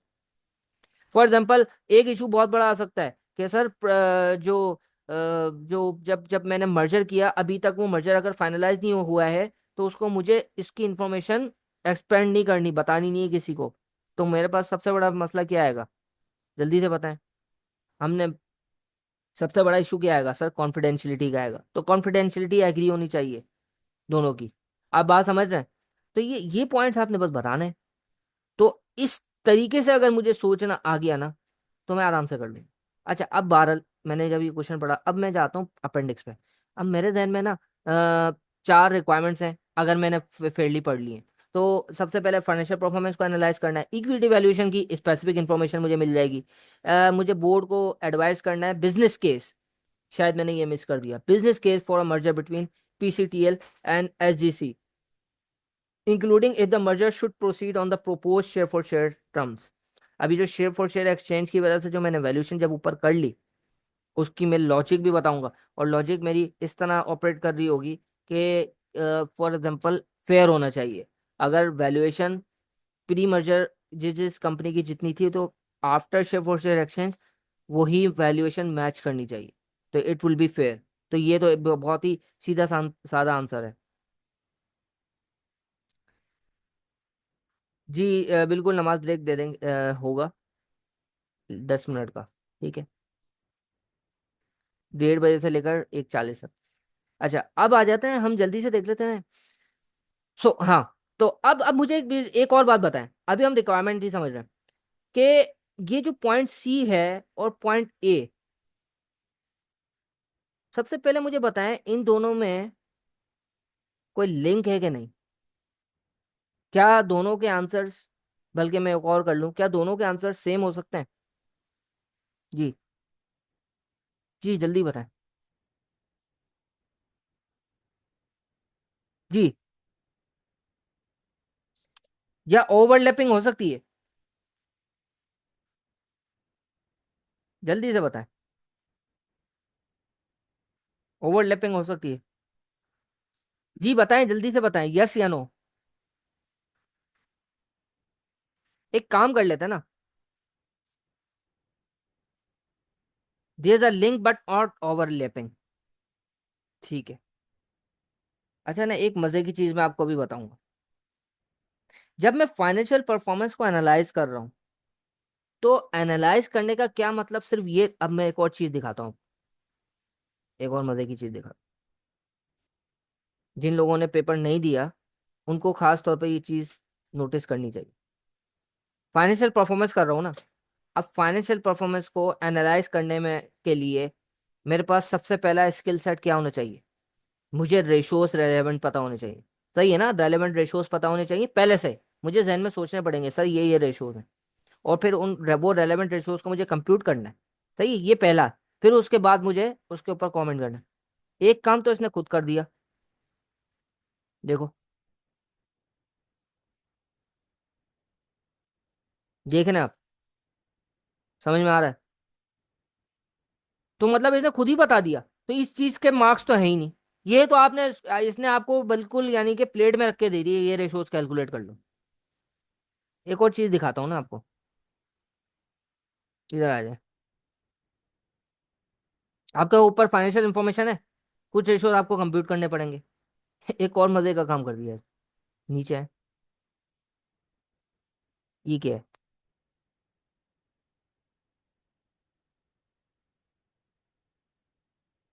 क्या नजर आ रहा है आपको? बहुत सारी चीजें तो इसने खुद ही करके दे दी। अदर ऑपरेटिंग इन्फॉर्मेशन उसने खुद ही बता दिया, रेवेन्यू ग्रोथ कितनी है आपको निकालने की जरूरत नहीं है। सबसे पहले तो जहन में आपके ये आएगा ना, रेवेन्यू ग्रोथ देखो सर, निकाल के दे दी उसने। Number of telecom customer, sir ये हो सकता है आपके जहन में भी ना है, अगर उसने ना बताया हो। तो नंबर ऑफ टेलीकॉम कस्टमर्स, बाज़ औक़ात ना ऐसा होता है उसने कुछ नहीं बताया होता, आपको ये कमेंट भी करना पड़ता है कि सर ये जो नंबर ऑफ कस्टमर्स की इन्फॉर्मेशन मेरे पास होती ना, मैं और अच्छा एनालिसिस कर सकता, क्योंकि दोनों का कंपैरिजन यही तो देखना पड़ेगा कि कस्टमर बेस कितनी बड़ी है दोनों की। सही है। Telecom customer turnover rate, sir ये कितना इंपॉर्टेंट रेशो है। बिल्कुल। तो अब आपको मैं यही समझा रहा हूं कि सर ये आपको कैलकुलेट वैलकुलेट नहीं करना। आपको बहुत सारी चीजें कैलकुलेट हो सकता है करनी पड़े, लेकिन उसके नंबर कुछ भी नहीं है, आपको तो एनालाइज करना है। तो अब मैं एक और चीज बताऊं, जब एनालाइज करना है तो एनालाइज करते वक्त मैं क्या लिख रहा हूँ, फॉर एग्जाम्पल दोनों का कंपैरिजन करना है ना मुझे, तो दोनों का कंपैरिजन कर रहा हूँ। अगर मुझे पता चल रहा है कि रेवेन्यू जो ग्रोथ है वो जीएससी पीसीटीएल की ज्यादा है और जीएससी की कम है, तो मुझे क्या करना पड़ेगा? मुझे सिनारियो से लिंक करना पड़ेगा। अब मैं आपको एक इंटरेस्टिंग इन्फॉर्मेशन बताता हूँ, इधर ही लिंक करके बताता हूँ। ये पीसीटीएल है और जीएससी है। अब देखो आपको है ना, थोड़ा सा आप है ना वो हो रहे होंगे, जब मैं अभी आपको पेपर करवा रहा हूँ ना, थोड़ा सा आपको वो होगी मिसर कि सर क्या बार बार ऊपर नीचे आप एक स्टेबल करें और आंसर बताते चले जाए। मैं इस तरह काम ही नहीं करूंगा। मैं तो चाहता हूँ कि आप ये खुद सोचें। अब ये देखें यहाँ पर, अब हम जब पढ़ना शुरू करेंगे ना, तो आपको जहन में समझ में आ जाएंगी चीजें। मुझे ना थोड़ा सा अपने जहन में रखना है, revenue growth percentage, revenue per customer, revenue पर एम्प्लॉय, एम्प्लॉय कॉस्ट पर revenue, interest cover, operating profit margin. एक चीज मैं जरा देख लेता हूँ जल्दी से। मैं देखता हूँ कि यहाँ पर मुझे बताया गया है कि पीसीटीएल की रेवेन्यू की जो ग्रोथ है वो 6.8 है, जीएससी की ज्यादा है। ऐसा ही है? तो अगर मैंने सिर्फ ये लिख दिया कि जीएससी की पीसीटीएल से ज्यादा है, तो क्या इसके मार्क्स होंगे? आप मुझे बताएं। अगर मैंने लिख दिया सिर्फ कि जीएससी की 9.7% है, पीसीटीएल की ज्यादा है, तो आप मुझे बताएं कि साकिब, कि अब मैं जब कंपेयर कर रहा हूँ, लिख रहा हूँ, एनालाइज कर रहा हूँ, तो क्या लिखना पड़ेगा मुझे? फॉर एग्जाम्पल मैं अब मेरे जहन में चले वाइल्ड थॉट की आती है कि क्यों ज्यादा हो सकती है, ये लिखना पड़ेगा ना मुझे। ये कैसे ज्यादा है? यहाँ पर मुझे ये देखना, वॉट तो मुझे पता चल गया कि रेवेन्यू वॉट इसके लिए क्या है। जब मैं एनालाइज कर रहा हूँ तो वॉट में ये देख रहा हूँ किसका क्या ज्यादा है, किसकी क्या परसेंटेज ज्यादा है, किसका कौन सी कहाँ पे परफॉर्मेंस अच्छी है। ये वॉट है इसका, इस रिक्वायरमेंट का। अब मुझे देखना है हाउ और वाई, किस तरीके से हुई होगी, वाई क्यों है, ये मुझे सिनारियो से मिलेगा। और जब मैंने ये कनेक्ट कर दिया ना, तो दैट इज एक्चुअली रिक्वायर्ड। और मैं अभी कनेक्ट करके दिखाता हूँ को। यू आर वर्किंग, अब मैं ना जरा सवाल पढ़ता हूँ, सही है? और फिर मैं कोशिश करूंगा 5 मिनट में ना ये वाली एटलीस्ट बैक एंड इन्फॉर्मेशन कर लूँ, और जो नीचे मेरे पास इन्फॉर्मेशन मौजूद है ना, उससे जरा कनेक्ट करने की कोशिश करूंगा। You are working at the Park Connect Telecom Limited finance team. PCTN and Green Signal Communication are both listed on Pakistan Stock Exchange and operate in Pakistan with a specific focus on providing telecommunication services such as mobile telephony, broadband services and other internet technologies. Sir बहुत ही significant information इस para में एक चीज की है, मुझे जल्दी से बता दें वो क्या है। बहुत ही significant बात है सर, एक मसला ही हल कर दिया इसने, सिर्फ इस पैरा ने हमारा। जी। एक बहुत बड़ा कमेंट है जिसको इसने नलीफाई कर दिया, जो मेरे ध्यान में सबसे पहले आना चाहिए था शायद, और इसको इसने खुद ही नलीफाई कर दिया कि सर ये तो है ही नहीं बात, ये मसला तो है ही नहीं। जी।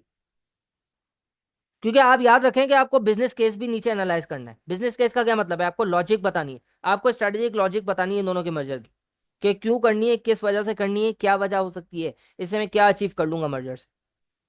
समझ में आ रही है बात? तो sir business case, financial performance, ठीक है। अच्छा अब मुझे बताएं कि एक बहुत बड़ा मसला हल कर दिया है सिविस पैरा ने। सर क्या मसला हल कर दिया है? अच्छा अब मैं ये चाहता हूं आप लोगों से इल्तिजा है कि ताकि मैंने एक चीज गौर की है कि किसी एक स्टूडेंट के जहन में जो बात आ रही होती है ना, वो 90% स्टूडेंट्स के जहन में तकरीबन वैसी ही बातें आ रही होती हैं। तो मैं ये चाहूंगा कि किसी के साथ मैं जरा कनेक्ट हो जाऊं। बिलाल आप आ सकते हैं? कोई भी वॉलंटियर करना चाहे, मैं कोई सवालात नहीं करूंगा, हम सिर्फ एनालाइज कर रहे होंगे मिलके, ताकि जो है ना हमें आदत पड़े। जी Bilal, I want you to unmute. जी बिलाल, बिलाल सिद्दीकी। यस। यस जी सर, सर। Yes sir. जी। अच्छा अब बिल्कुल भी घबराने की जरूरत नहीं है, मैं आपसे कोई सवालात नहीं करूंगा, हम मिलकर सिर्फ एनालिसिस कर रहे होंगे, ठीक है जी। अब मुझे ये जी बताएं सर। सर, ये बता दें कि क्या बात आपके जहन में आती है, बहुत बड़ा मसला हल कर दिया इसने सर हमारा। पहला तो ये शायद है कि मेजोरिटी ऑफ द क्वेश्चन में ये होता है कि लिस्ट एक कंपनी लिस्टेड होती है, दूसरी लिस्टेड नहीं होती, लेकिन यहाँ पे दोनों लिस्टेड कंपनी है, तो ये वजह नहीं है कि लिस्ट होने के लिए कंपनी लिस्टेड कंपनी के साथ मर्जर कर रही है। बहुत ही जबरदस्त बात करी सर। जब लिस्टेड कंपनी अनलिस्टेड कंपनी के साथ मर्ज हो रही होती है बिलाल, तो सब बहुत सारे इश्यूज उससे एक्सपेंड आउट हो जाते हैं। फॉर एग्जाम्पल उसका कल्चर डिफरेंट होगा, फॉर एग्जाम्पल उसकी उसके ऊपर जो रेगुलेशन है वो डिफरेंटली अप्लाई हो रही होंगी। सही है? फॉर एग्जाम्पल एक एंटिटी क्लोजली हेल्ड हो सकती है, दूसरी एंटिटी मार्केट में अवेलेबल है, उसकी शेयरहोल्डिंग एक्सपेंडेड है, मतलब उसका बाकायदा मार्केट कैपिटलाइजेशन भी हो रहा है। बिल्कुल यस सर। जबरदस्त बात करी। तो सर कितने लोगों के जहन में ये आ गया था? जी, जल्दी से बताएं। सही है। अब मैं अगला सवाल करूंगा आपसे भी बिलाल, कितने लोगों के ये जहन में आ गया था? बिल्कुल सही बात है। अब मुझे ये बताएं कि कितने लोग इसी तरीके से जब क्वेश्चन कर रहे होते हैं, जिनका ये दूसरी अटेम्प्ट है या वैसे भी कर रहे हैं, तो कितने लोग इस तरीके से सोच रहे होते हैं, कितना इतना डीपली जो है ना थॉट को बाहर ऑपरेट कर रहे होते हैं जल्दी जल्दी। क्या ये काम आप कर रहे होते हैं, नहीं कर रहे होते हैं, मुझे पता है, जल्दी से बताएं। सर जी। उस टाइम तो कर तो रहे थे, लेकिन जो पेपर्स हैं उसके साथ बहुत ज्यादा कनेक्ट करने की माइंड खुद कनेक्ट कर रहा था, बहुत ज्यादा वो नहीं भी हो रहे थे फिर भी कनेक्ट कर रहा था। सही है, सही है। चलें, अब जल्दी से तो अब मसला सिर्फ एक आया हमारे जहन में, जो बिलाल मैं आपसे कंफर्म करूंगा कि इतनी जल्दी जल्दी हो सकता है उस तरीके से हम नहीं यानी कर पाए, या पॉइंट से जहन में नहीं आए, तो इसकी क्या करनी पड़ेगी, हमें आदत करनी पड़ेगी बात। ठीक है जी। जी सर। ठीक है। अच्छा, अब आ जाते हैं PCTL is renowned for is its widespread network coverage, traditional communication services, and quality of its network structure, while GSC is recognized for its innovative internet technologies and value-added services. अब नीचे पढ़िएगा, the telecommunication industry in Pakistan has witnessed significant growth in last decade. Sir significant growth मिली है last decade में, sir growth पीसीटीएल की कम है, GSC की ज्यादा है। क्यों है अभी पता चलने जा रहा है। However, intense competition, technological advancements, and shifting customer preferences continually reshape the market dynamics, faced with evolving challenges such as need for massive investments in network upgrades, sustained growth, and companies are seeking strategic partnership and collaboration. तो sir एक बात आप गौर कर लें और देख लें, जिसकी ग्रोथ कम है वो ट्रेडिशनल कम्युनिकेशन सर्विस है, जिसकी ग्रोथ ज्यादा है वो इनोवेटिव इंटरनेट टेक्नोलॉजी और वैल्यू एडेड सर्विसेज पे काम कर रही है, वो उन्हीं चीज उसी उन्हीं लाइन पे काम कर रही है जो इस वक्त मार्केट ट्रेंड है, जो मार्केट की रिक्वायरमेंट है, जो मार्केट डिमांड कर रही है। तो ये बिल्कुल लॉजिक सामने आ गया कि जीएससी की ग्रोथ इसलिए ज्यादा है सर। कि वो इनोवेटिव टेक्नोलॉजीज, उसका research and development for example ज्यादा होगा। आप एग्री करते हैं बिलाल? Yes sir. तो अब ये लिखना था मुझे वहां पर जब मैं एनालाइज कर रहा हूँ, तो ये लिखना था। सही है, इसको कनेक्ट करने के साथ अब आगे जब बढ़ते हैं। The board of PTCL is proposing a merger with GSC due to potential synergistic benefits resulting from combining PTCL robust network infrastructure with GSC's innovative technological solutions। खुद ही उसने स्ट्रेटेजिक लॉजिक भी बता दी। अब जब मैं बिजनेस केस के ऊपर analysis कर रहा हूँ ना, तो मैं सिर्फ ये बताऊंगा उसको कि इस स्ट्रेटेजिक लॉजिक क्या ये अचीव होने जा रही है कि नहीं होने जा रही, based on the information provided, based on our financial analysis. जब मैं ये बात कह रहा था ना कि फाइनेंशियल एनालिसिस की क्या ओवरलैपिंग हो सकती है सी के साथ, बिल्कुल ओवरलैपिंग हो सकती है। अगर आपने इन लाइंस पर कमेंट कर दिया कि फाइनेंशियल परफॉर्मेंस आपने बताई और फिर नीचे कंक्लूजन आपने दिया कि मर्जर होना चाहिए कि नहीं, मर्जर होना चाहिए या नहीं होना चाहिए, उसका क्या बिजनेस केस है या नहीं है, वो मुझे रिक्वायरमेंट सी में बताना है। जब मैं रिक्वायरमेंट ए में बात कर रहा हूं तो उस वक्त सिर्फ और सिर्फ एनालिसिस करना है, एनालिसिस में सिर्फ मुझे बताना है वाई, क्यों हुआ होगा ऐसा, या किस तरीके से ऐसा हुआ होगा। और फिर जब मैं कंक्लूड कर रहा हूँ तो भी वाई को कंक्लूड कर रहा हूँ कि सर ये जो एनालिसिस है मुझे पता ये चला कि ये जो एंटिटी है पीसीटीएल ये इन लाइंस में अच्छी है, और जीएससी जो इंस्टांसेस है या इस पर्सपेक्टिव में बेहतर है पीसीटीएल से। और फिर उसका यस बस सर। वो कंक्लूजन होगा। बात समझ में आती है? Yes sir. बात समझ में आती है। सो अब मैं जब ये देख रहा हूँ कि बोर्ड ऑफ पीसीटीएल इज प्रोपोजिंग, अच्छा अब नमाज का टाइम हो गया, तो नमाज का ब्रेक लेते हैं, ठीक है जी। और बिलाल आपके साथ ही कनेक्ट कर लेंगे, जल्दी से आ जाइएगा 10 मिनट के लिए। चलो। ठीक है जी।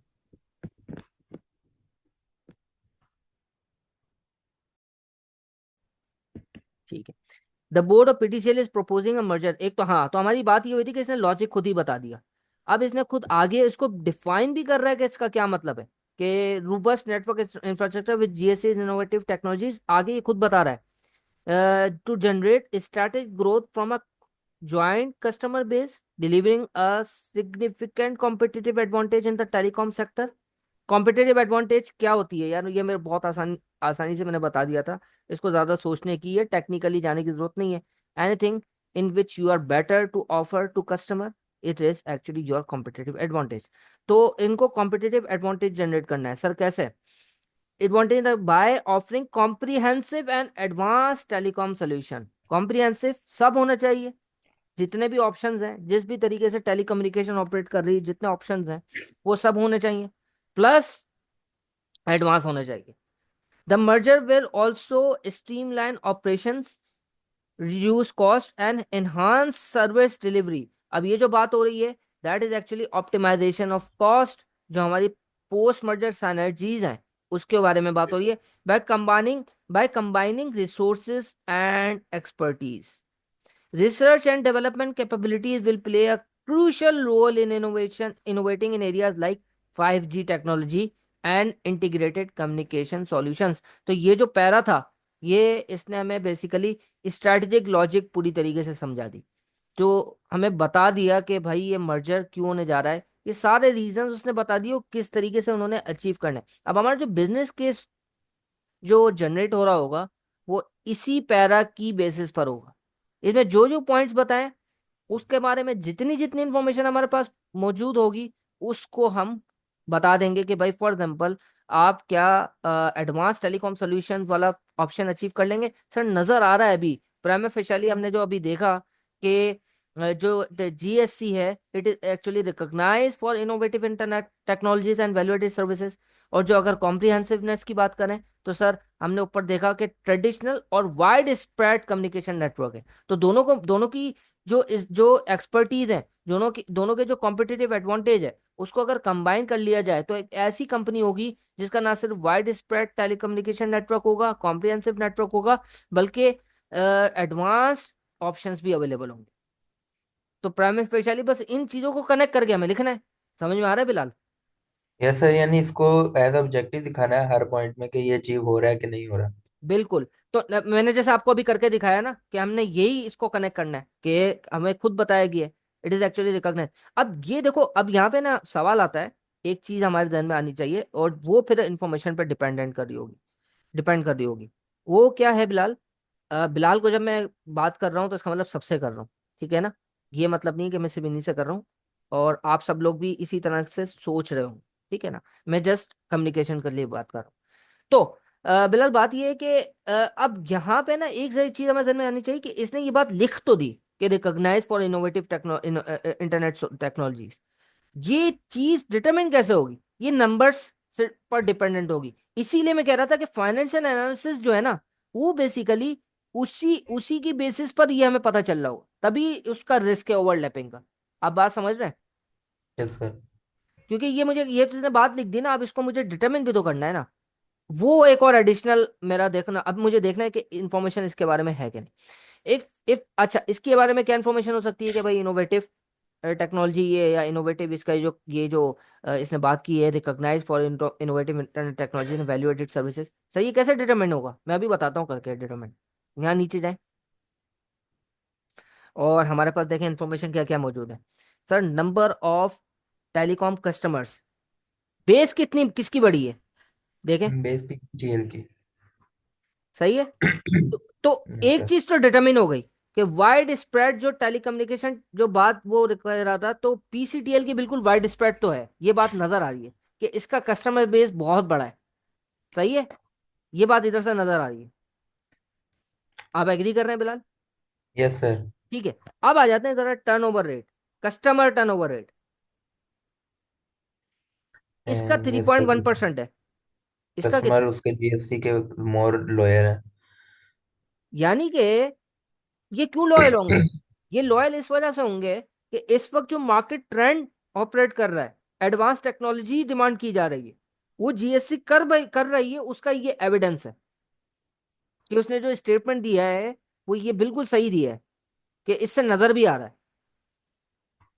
आपको ये चीज नजर आ रही है यहाँ पे, समझ में आ रहा है? अच्छा, अब यस एक सर। और बात, एक और सवाल हमारे ध्यान में, अब ये बड़ा इंटरेस्टिंग इसका एनालिसिस होगा। अब मैंने देखो इसका एनालिसिस आपको करके दे दिया, मैं लिखा नहीं है मैंने अभी, क्योंकि हम इंशाल्लाह राइटिंग प्रैक्टिस की भी करेंगे, लेकिन अभी तो थॉट की जनरेशन हो रही है ना। देखो इसका मैंने एनालिसिस करके दे दिया आपको, है ना? नंबर ऑफ टेलीकॉम कस्टमर्स, इसका एनालिसिस हमने क्या किया कि सर ये नजर आ रहा है वाइड स्प्रेड टेलीकम्युनिकेशन है, और ये इससे रिकॉग्निशन हो रही है। तो ये छोटे छोटे एनालिसिस करने हैं आपको हर पॉइंट पर।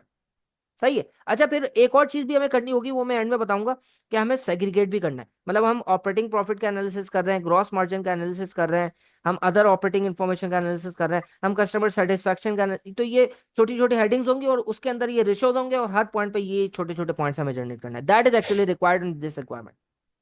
समझ में आ रहा है? यस तो टेलीकॉम कस्टमर टर्नओवर रेट, इसका हमने कर दिया। अब टेलीकॉम कस्टमर सेटिस्फैक्शन रेटिंग, अब यहां पे ना आपका एक सवाल होना चाहिए, सर वो क्या है? अच्छा, एक तो ये चीज इस्टेब्लिश हो गई, अगेन ये चीज इससे भी कॉरोबोरेट कर रही है टर्नओवर रेट से, कि इसकी बहरहाल बेहतर तो है ना, इसकी बेहतर है यस इससे। सर। तो इसका मतलब ये वो काम कर रहे हैं जो मार्केट डिमांड है, और ये इससे लेकिन ज्यादा फर्क भी नहीं है। यस तो सर। इसका मतलब इसके एनालिसिस में थोड़ा फर्क होना चाहिए इससे, मुझे कुछ और एडिशनल बताना है इसको, है ना? Yes sir. वरना तो दोनों का सेम हो जाएगा। तो और ये चीज नजर इस तरह भी आ रही है कि देखो थ्री, इस ये डबल का फर्क है यहाँ पे, तो हमारा एनालिसिस बिल्कुल सही था, लेकिन यहाँ ज्यादा फर्क नहीं है। सर इसकी क्या वजह हो सकती है, कोई मुझे बताएगा? आप बिलाल क्या इसका एनालिसिस कर सकते हो? जी। सर इनकी डिफरेंट लाइन ऑफ फील्ड हो सकती है, जिसमें ये लाइक उनका इंटरनेट ज़्यादा बेहतर है लेकिन पीसीटीएल की कॉल कवरेज ज़्यादा है। तो इस वजह से डिफरेंट प्रोडक्ट की वजह से इनका रेटिंग जो है वो दोनों की बेहतर है। अच्छा, ये मैं रीज़न ना हो एक सकता सवाल है। करूंगा और उसका जवाब फौरन से आप निकाल लेंगे। This is actually business acumen. आजकल की इंफॉर्मेशन की एज में जब इस तरह का पेपर आता है, वो ज्यादा मुश्किल इसलिए नहीं रहता। मैं बताता हूँ क्यों। क्योंकि आपके पास बहुत सारी इंफॉर्मेशन आ रही है, बहुत सारी चीजें आपको पता है, हम सारे माशाल्लाह से प्रोफेशनल्स हैं, हमें बहुत सारी चीजें पता, बस एक चीज होती है कि हम कितना ऑब्जर्व करते हैं कितना नहीं करते। फॉर एग्जाम्पल, हमारे पास कोई इन्फॉर्मेशन आई, उसको वो हमारे हमने उसको सोचा कि नहीं सोचा। अच्छा, अब ये इसका तरीकेकार ये है कि आप जो है ना, ज्यादा से ज्यादा जब सिनारियोज कर रहे होंगे ना, तो वहां पे इसको लॉजिक को रन करेंगे, और हमारी डेली लाइफ सिनारियोज के साथ उसको किसी तरह का कनेक्ट करने की कोशिश करेंगे। एक है ना, मैं अभी बात बोलूंगा, इतनी बड़ी मैंने तमीज बांधी, लेकिन एक जुमला कहूंगा। सर, मोबिलिंग और जोंग, आप जरा अ, चले जाएं बहुत पहले, यानी कि जब जोंग आया था उस वक्त मोबिलिंग था पहले से। तो मोबिलिंग जो है आज भी उसकी जो लॉयल बेस है वो बहुत बड़ी है। उसकी वजह ये, अच्छा, उसके कस्टमर भी सेटिस्फाइड है। ऑल्दो उसमें बहुत सारे, फॉर एग्जाम्पल अभी तो नहीं है इतना, लेकिन पहले बहुत बड़ा गैप था कि उसकी कॉस्ट भी ज्यादा थी, लेकिन फिर भी उसके उसकी वजह क्या है कि it is actually the establish network, wide spread network, आपको हर जगह उसके सिग्नल्स मिलेंगे। Yes sir. और यहाँ पे क्या है, तो आपकी बात बिल्कुल सही थी, उसी तरह का एनालिसिस मुझे यहाँ पे करना है कि जो पता चल रहा है कि वाइड स्प्रेड है, क्योंकि इसकी वाइड स्प्रेड नेटवर्क टेक्नोलॉजी है, इस्टेब्लिश नेटवर्क है। वो चीज इससे पता चली कि इसका सेटिस्फैक्शन रेटिंग जो उसके अपने कस्टमर की जो है, उससे सेटिस्फाइड रहता है। तो इतना फर्क भी नहीं है, इतना डिफरेंस भी नहीं है। समझ में आ रहा है? Yes sir. Yes sir. अच्छा, अब आगे आता है telecom customer network availability. Sir network availability यहाँ पे 98.1% है, यहाँ पे 96.8 है। तो उसमें भी अगेन हम कह सकते हैं कि क्योंकि एडवांस्ड टेक्नोलॉजी है, तो वहां पर जो है ये चीज इन्होंने क्योंकि डेवलपमेंट्स की हैं, तो बहुत सारी जगहों पे नेटवर्क अवेलेबिलिटी इसकी कम होती जा रही है, although it is establish, but फिर भी कम है। अच्छा, नंबर ऑफ एम्प्लॉयज, अगेन नजर आ रहा है सर, ये तो पुरानी कंपनी लग रही है, बड़ी है, एस्टेब्लिश, इसका अगेन नंबर ऑफ एम्प्लॉय का बेस ज्यादा है, बड़ा है, इसका कम है। सही है। अब इधर जरा कंक्लूजन देखें। अच्छा, अब मैं जरा एक एक चीज पे जब एनालिसिस करूंगा, और मैंने क्योंकि अपने पास नंबर्स ऑपरेट किए हुए हैं, और मैं आपको जरा एक चीज बताता हूँ। अच्छा, अब है ना, क्योंकि मैंने ये पेपर सॉल्व तो नहीं करना है इस वक्त, और मैं आपको जरा बता देता हूँ आप क्या करेंगे, रेवेन्यू ग्रोथ निकालेंगे, रेवेन्यू पर कस्टमर खुद उसने कहा है। अच्छा, यहाँ पे बल्कि हम पढ़ भी लेते हैं पहले। So I am writing to request your assistance in conducting a comprehensive competitor analysis with Green Signal Communication Limited, a key player in the telecom industry in Pakistan. This is crucial as we explore potential strategic opportunities including a merger with GSC. As you are aware that the board of PTCL is keen to understand the competitive landscape better, identify area where we can learn from our competitors. अब मैंने जो एक बात की थी, आपको याद है? मैंने कहा था कि बेंचमार्किंग भी एक मकसद हो सकता है। तो ये क्या कह रहा है यस भाई, सर। कॉम्पिटिटिव लैंडस्केप को समझने के लिए, और कौन सी ऐसी चीजें, कौन से एरियाज हैं जिस पे हम ज्यादा बेहतर काम कर सकते हैं, वो हमें यस किससे समझ में आएगा? कॉम्पिटिटर से। फिर कम्पिटिटर एनालिसिस से।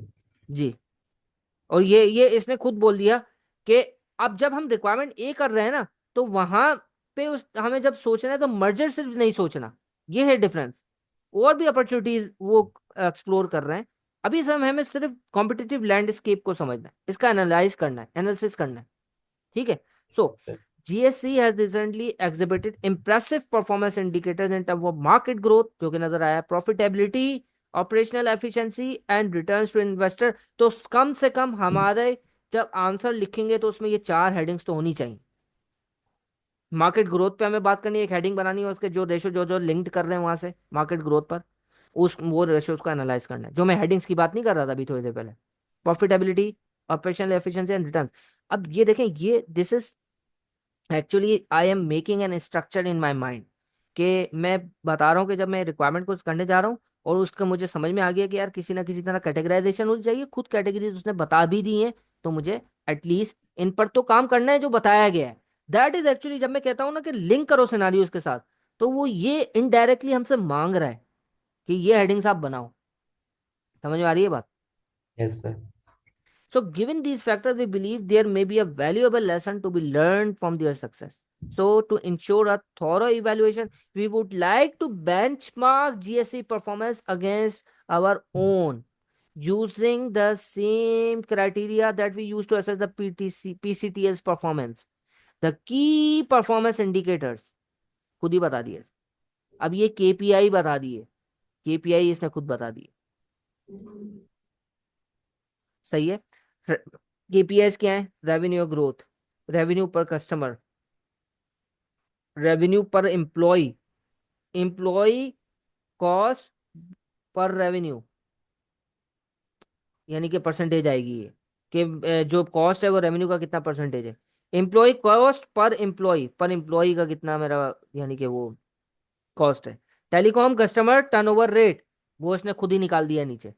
Telecom customer satisfaction rating sir खुद ही बता दिए। रेवेन्यू ग्रोथ भी उसने खुद ही बता दिया था। सिर्फ रेवेन्यू पर कस्टमर शायद हमें निकालना पड़ेगा, रेवेन्यू पर एम्प्लॉय निकालना पड़ेगा, ये सारे निकालने पड़ेंगे, बाकी इसने ये खुद ही दे दिया था, ये भी खुद ही दे दिया। टेलीकॉम कस्टमर नेटवर्क अवेलेबिलिटी बता दिया मैं। सर ऑपरेटिंग प्रॉफिट मार्जिन मुझे कैलकुलेट करना पड़ेगा, इंटरेस्ट कवर मुझे कैलकुलेट करना पड़ेगा, रिटर्न ऑन कैपिटल एम्प्लॉयड मुझे कैलकुलेट करना पड़ेगा। अब ये बिल्कुल ही बेसिक रेशोज हैं जिसको मैं बहुत आसानी से कैलकुलेट कर सकता हूँ। अब मैं सिर्फ ये सोचूंगा, इन सारी अभी नंबर्स तो निकालना आसान है ना बिलाल, नंबर्स तो आप निकाल लोगे। अब मुझे ये सोचना है कि मैं एनालिसिस कैसे कर रहा हूँ। फॉर एग्जाम्पल इधर मैंने निकाला है ऑपरेटिंग प्रॉफिट मार्जिन जो है ना 13.3% आ रहा है, ये पीसीटीएल का आ रहा है।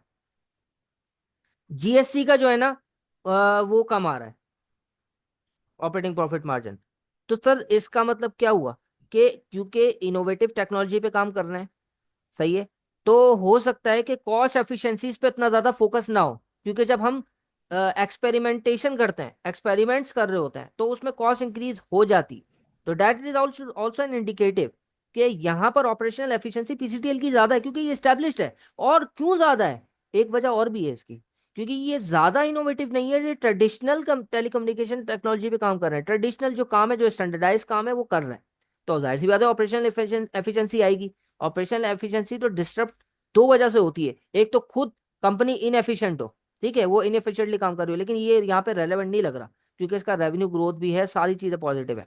जीएससी के केस में सिर्फ ये नजर आ रहा है क्योंकि एक्सपेरिमेंटेशन है, इनोवेटिव टेक्नोलॉजी है, ऑपरेशनल एफिशिएंसी पे इतना ज्यादा फोकस नहीं है, ज्यादा फोकस इनोवेटिव टेक्नोलॉजी, और यही इसकी स्ट्रेंथ भी है। ठीक है जी, तो इसलिए ऑपरेशनल यस सर। एफिशिएंसी उसकी कम है। समझ में आता है? Yes sir. अच्छा नीचे हम जाएं जरा, तो और कोई अपेंडिक्स है मेरे पास मौजूद?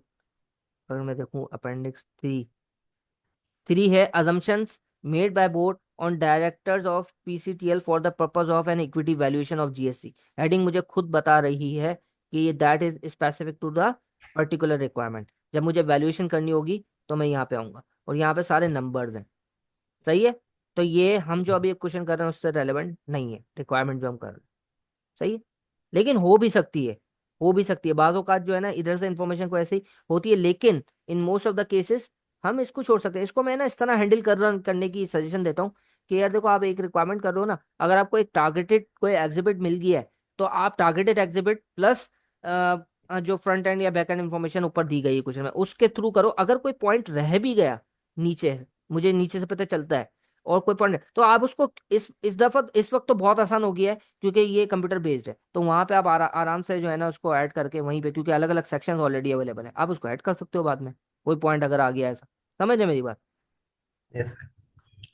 क्योंकि ये बड़ा मुश्किल हो जाता है कि सारी इंफॉर्मेशन को एक साथ ध्यान में रखना, ये सर प्रैक्टिकली। एक बार ऐसे पूरा पढ़ लें वो बेहतर नहीं? क्या चीज? आप क्या सजेस्ट, एक बार पूरा हाँ क्वेश्चन अच्छा, पढ़ वो लें? भी, हाँ बिल्कुल, एक तरीका ये भी हो सकता है कि हम पूरा कर लें। तो उसमें मैं ये सजेस्ट करता हूँ कि एक दफा आप बिल्कुल स्किम थ्रू करें। लेकिन मैं जब बात कर रहा हूँ ना फोकस की, जब आप रिक्वायरमेंट करने आएंगे तो आप तो फिर यस आप सर। स्पेसिफिकली रेफर कर रहे होंगे ना चीज़ों को। तो फिर यस वहां सर। पे जो है ना स्पेसिफिक एग्जिबिट करें। फिर आपके जहन में अगर, क्योंकि आपने पूरा पेपर पढ़ लिया है, जहन में कुछ आ जाता है बेहतर है, नहीं आता बाद में आता है तो भी कोई मसला नहीं है। ये इस तरीके से कह रहा हूँ।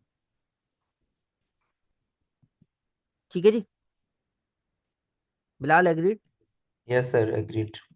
अच्छा जी, अब आगे चलते हैं।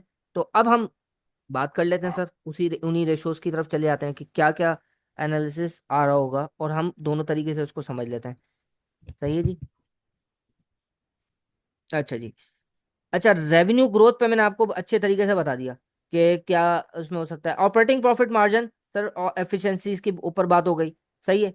एफिशिएंसीज के ऊपर बात हो गई कि अगर वो कम है ज़्यादा है तो हम उस पर टारगेट कर सकते हैं। Net profit margin again, again operating profit margin के थ्रू ही होगा, लेकिन इसमें क्योंकि एडिशनल एडमिनिस्ट्रेटिव एक्सपेंसेस, खासतौर पर एम्प्लॉई एक्सपेंसेस आ सकते हैं। तो वहां पे हम कह सकते हैं कि हो सकता है कॉस्ट पर एम्प्लॉई, या सॉरी रेवेन्यू पर एम्प्लॉई जो है ना वो कम हो। एम्प्लॉय अगर हमने ऑलरेडी देखा हुआ है, इसका नंबर बहुत बड़ा है, ठीक है ना, जो पीसीटीएल है। तो हो सकता है अगर इसका यानी कि रेवेन्यू पर कॉस्ट या रेवेन्यू पर एम्प्लॉय कम है, तो इसकी वजह यही हो सकती है कि एम्प्लॉय बेस बहुत बड़ा है। तो उसको देखने की जरूरत है कि ये कितना एफिशिएंट है। ठीक है। स्ट्रॉन्गर कॉस्ट कंट्रोल हो सकता है ना हो। इसी तरह ऑपरेशन एफिशिएंसी की हमने बात कर ली। एम्प्लॉय कॉस्ट पर रेवेन्यू, सर यहाँ पे क्या हो सकता है? ये बड़ा इंटरेस्टिंग है। एम्प्लॉय कॉस्ट पर रेवेन्यू, इस पे कॉस्ट पर revenue। इस पे अगर मैं आपको ये एक है ना एक एक वो देता हूँ, आपको मैं खुद ही बता भी देता हूँ कि अज्यूम करें कि पीसीटीएल का जो है ना एम्प्लॉय कॉस्ट पर रेवेन्यू जो है वो ज्यादा है, और जबकि उसका अगर एम्प्लॉय कॉस्ट पर रेवेन्यू जीएससी का वो कम है, तो क्या वजह हो सकती है? सर मोर जो है वो टेक्नोलॉजी रिलायंट है, जो काम पीसीटीएल बाय ह्यूमन कर रही है, वो मशीन्स के जरिए और सॉफ्टवेयर के जरिए हो रहे हैं उसमें दूसरी कंपनी जीएससी में। अच्छा, अब मैं आपको बताता हूँ जीएससी का। अगर अगर क्या कहते हैं एम्प्लॉय कॉस्ट पर रेवेन्यू परसेंटेज ज्यादा निकल रहा है, यानी कि जीएससी, ये इसका मतलब ये हुआ जीएससी की कॉस्ट ज्यादा है as compare to revenue. GSC का ज्यादा निकल रहा है अगर? हाँ, एम्प्लॉय कॉस्ट पर रेवेन्यू की मैं बात कर रहा हूँ, मैं रेवेन्यू पर एम्प्लॉय ओके। की बात नहीं कर रहा।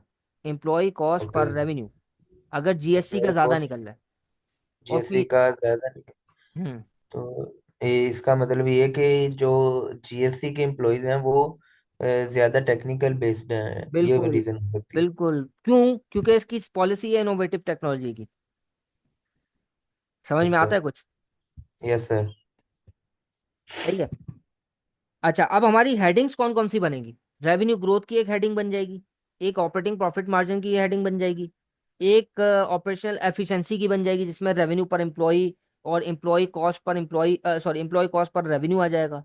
अच्छा, इसके अलावा कस्टमर मैट्रिसेस में क्या आ जाएगा? कस्टमर रिलेटेड हेडिंग होगी, उसमें हम बता देंगे टर्नओवर जो कस्टमर का रेट है, नंबर ऑफ कस्टमर्स हैं, उसके बारे में बता देंगे। सही है। इसके बाद हम कंक्लूड कर लेंगे, और कंक्लूजन बड़ा इंटरेस्टिंग है। और अगेन ये ओवरलैपिंग आपको नजर आएगी, इसीलिए मैं कह रहा था। लेकिन मैं जब इस पे जब बात कर रहा हूँ ना, तो यहाँ पर बिल्कुल शॉर्ट सा कंक्लूजन दे रहा हूँ। जब मैं रिक्वायरमेंट सी पे आऊंगा ना, तो वहां पे डिटेल में ये काम कर रहा हूँ, और अभी मैं रिक्वायरमेंट सी पे डायरेक्ट जाऊंगा, तो आपको बात समझ में आ जाएगी। तो जब कंक्लूजन है, कंक्लूजन क्या है सर? बेसिकली मुझे स्ट्रेंथ ऑफ पीसीटीएल के ऊपर बात करनी थी। इसका जो मकसद था, क्या था? इसका मकसद क्या था? याद आ रहा है बिलाल? मकसद मुझे बताओ, पर्पस क्या था जब एनालिसिस का हमने पर्पस लेके चले थे? वो क्या था? पर्पस सर एक तो दोनों को मर्ज करके हाई एफिशिएंसी अचीव करना था, नहीं नहीं ऑब्जेक्टिव। नहीं नहीं, देखो देखो, वो जब हम मैं रिक्वायरमेंट ए पे बात कर रहा हूँ, तो उस वक्त मैंने क्या कहा था कि इसके पास और भी स्ट्रेटेजिक ऑप्शंस अवेलेबल हैं, लेकिन बेसिक पर्पस क्या है एनालिसिस का? कि हमें कॉम्पिटिटिव लैंडस्केप समझना यस सर। है ना? यस और सर। इसका मतलब ये हुआ कि मुझे ये देखना है कि किसकी क्या स्ट्रेंथ यस, कम्पिटेटिव एनालिसिस करना था जी सर। है ना? याद आ रहा है? Yes sir. मुझे बेंचमार्क करना था। तो सर पीसीटीएल की स्ट्रेंथ क्या नजर आती है? पीसीटीएल की स्ट्रेंथ हायर प्रॉफिटेबिलिटी हो सकती है, एफिशिएंट कॉस्ट मैनेजमेंट। अब ये, अब कंट्रोल सेट क्या हो गया यार, ये कहाँ चला गया?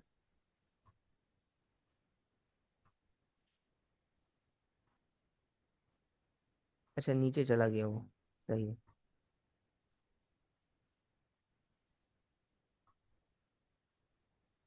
अच्छा, तो higher profitability, efficient cost management and strong network infrastructure, जो अभी तक हमने समझा, आप इससे एग्री कर रहे हैं बिलाल? यही सब है। यस और सर। जीएससी की क्या है? Faster revenue growth, high customer satisfaction, lower customer turnover rate and successful adoption of innovative technology. अब ये जो यस सर। मैंने कमेंट किया है ना, ये एडिशनल कर दिया, ये यहाँ पे रिक्वायर्ड नहीं। ये जस्ट समझाने के लिए, ये यहाँ पे इस रिक्वायरमेंट में आपको बताने की जरूरत नहीं है। स्ट्रेटेजिक फिट की जब हम बात कर रहे होंगे, तो वो बेसिकली बिजनेस केस होगा, जो कि हमें हमारी रिक्वायरमेंट सी की इन्फॉर्मेशन है, सॉरी रिक्वायरमेंट सी में हमें बताना है। सही है। Yes sir. सर मैंने जो एग्जाम में किया था वो ये किया था कि इंडिविजुअल लाइन आइटम का जो हम एनालिसिस कर रहे थे तो उस पे कंक्लूजन दिया था हर एक का अलग सेपरेटली। लेकिन ऐसे at the end of the question नहीं कंक्लूजन दिया था कि कौन सी कंपनी किस लिहाज से बेहतर है। अच्छा, अगर आपने इंडिविजुअल पे जिस तरह मैंने एनालाइज किया है, मतलब उसी तरह के अगर आपके कमेंट्स थे, तो कंक्लूजन के इतने मार्क्स नहीं कटने चाहिए। लेकिन क्योंकि 10 मार्क का क्वेश्चन है ना, तो आपसे वो एक्सपेक्ट जरूर करता है, मतलब 2-3 मार्क्स आप रख लें आराम से, अगर 10 मार्क का है कंक्लूजन तो। मैंने हर एक का अलग-अलग दिया था, लाइक रेवेन्यू का, अगर रेवेन्यू ग्रोथ पे अगर हम एनालिसिस कर रहे हैं तो उसका मैंने कंक्लूजन दिया था कि ये रीजन है और इस तरह से ये बेहतर है। और इसकी रीजन ये हो सकती है और ये हमारा किस तरह से स्ट्रेटेजिकली फिट बैठ रहा है कि जो हम सोच रहे हैं कि मर्जर करने का उसके लिहाज से कैसे बेहतर है ये हमारे जो जो हमारा ऑब्जेक्टिव है उसको अचीव करेगा या नहीं करेगा, अब इस तरह यहाँ की पे ना चीजें। मेरे हिसाब से ये गलती है, मेरे जो मेरा इन माय हम्बल ओपिनियन, क्योंकि यहाँ पे आपसे वो क्या एनालिसिस करवा रहा है, सिर्फ एनालिसिस करवा रहा है। देखो, अगर रिक्वायरमेंट सी नहीं होती ना, तो आप फिर बताते। ये जो बिजनेस यस केस सर। है ना, आपको बताना ही यहीं पर है। ओके। ये देख रहे हैं आप? Yes sir. अच्छा, इसमें दो हैं। हो सकता है कि आपके मार्क्स ना कटे हो जब आप ये बता रहे हो, क्योंकि आप तो एडिशनल बात बता रहे हैं, लेकिन यस सर। इनडायरेक्टली आपके मार्क्स कटे। इनडायरेक्टली कैसे? एक तो उसके मार्क्स आपको यहाँ मिले नहीं होंगे, सही है, तो आपको कहाँ यस पे सर। मिलेंगे? वो यहाँ मिलेंगे। तो आप दोनों जगह अगर एक ही बात कर रहे हैं ना, तो आपका टाइम जाया हो रहा है। Yes sir. तो यूं इनडायरेक्टली कटे होंगे। लेकिन अगर आप मुझे बताएं, अच्छा चलें, मुझे ये बताएं कि हमने जो भी एनालिसिस किया, उसमें से कोई ऐसी चीज थी कि जो आपने वहां पे नहीं सोची थी, या इसी तरीके इन्हीं लाइंस पे आपने दे दिया था? क्योंकि हम ये भी समझ लेते हैं ना कि ओवरऑल किस लेवल पे हम काम कर रहे हैं जी। सर ये तो मैंने लिखा था शायद सारा हो सकता है कि बाकी वाले पॉइंट्स में हो ऐसी चीज जो मैंने ना लिखी हो, लाइक जो थर्ड है या फिर फोर्थ, ये ई पॉइंट है इसमें शायद हो कि मैंने ऐसी चीज ना लिखी हो। लेकिन ए पॉइंट में तो मैंने चीजें लिखी थी ये सारी। सही है। चलें, अब सी को जरा देखते हैं। अच्छा, अब सी थोड़ा सा टेक्निकल हो जाता है। सी थोड़ा सा ट्रिकी यूं हो जाता है कि हमने ए में तो सब कुछ कवर कर ही लिया है, तो अब सी में यस क्या सर। एडिशनल देख करेंगे हम? ये ये हमारे जहन में जरूर आएगा। क्या ख्याल है? Advise the board on the business care for a merger between PCTL and GST including if the merger.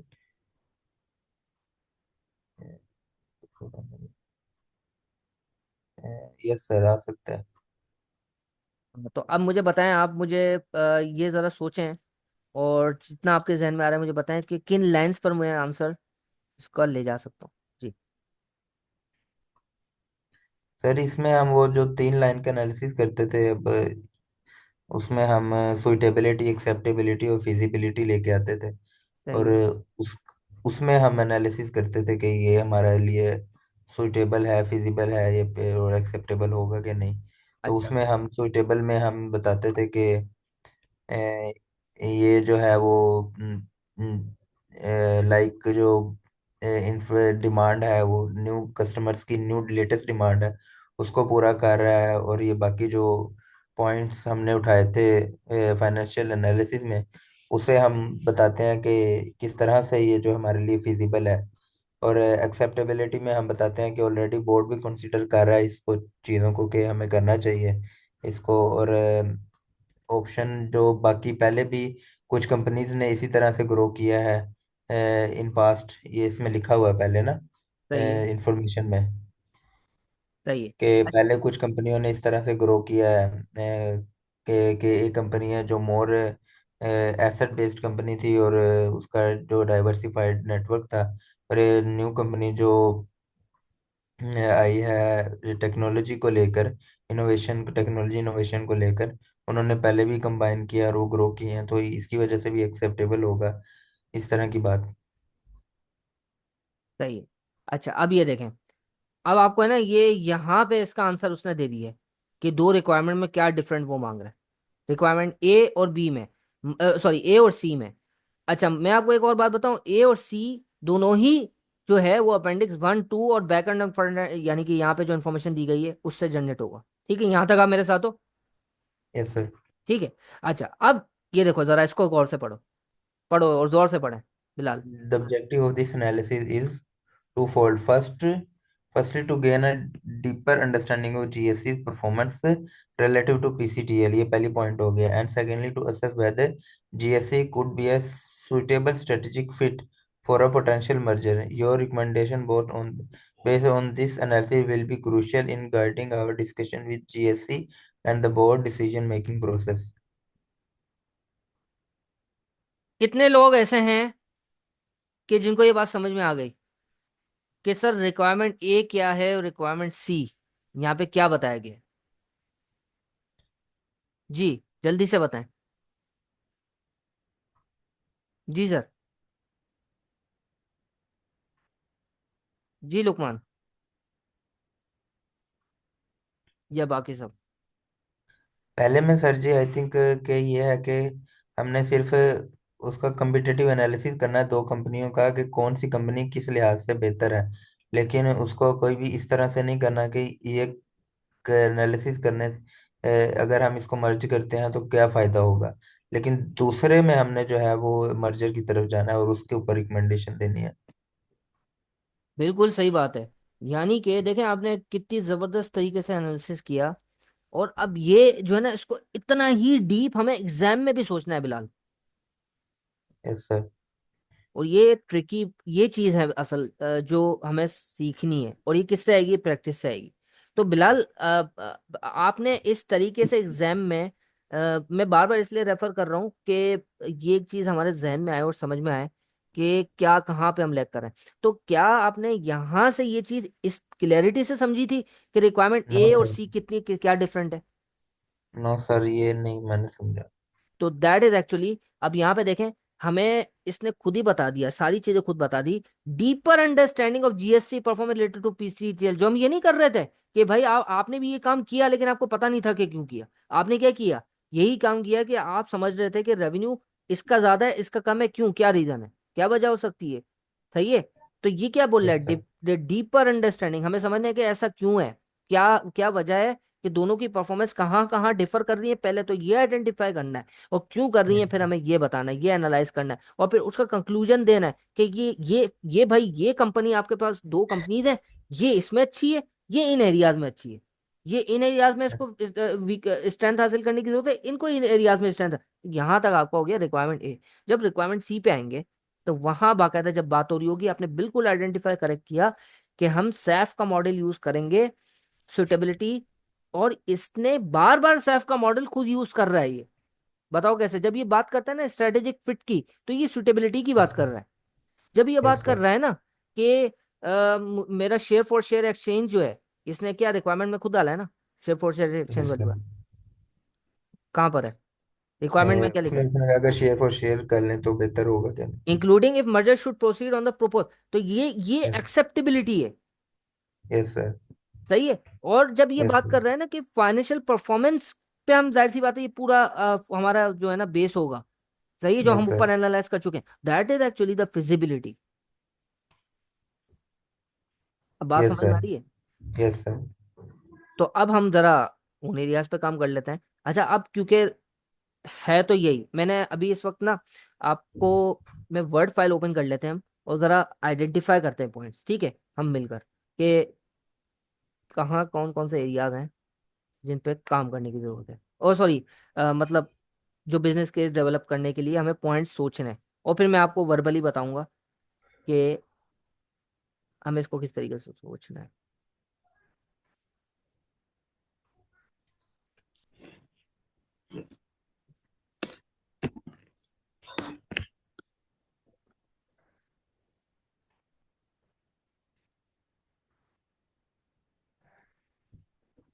आपके सामने वर्ड फाइल आ रही है? No sir. Hmm. No sir. अच्छा, एक मिनट। ये पीडीएफ ही है। पीडीएफ ही आ रही है ना, एक मिनट।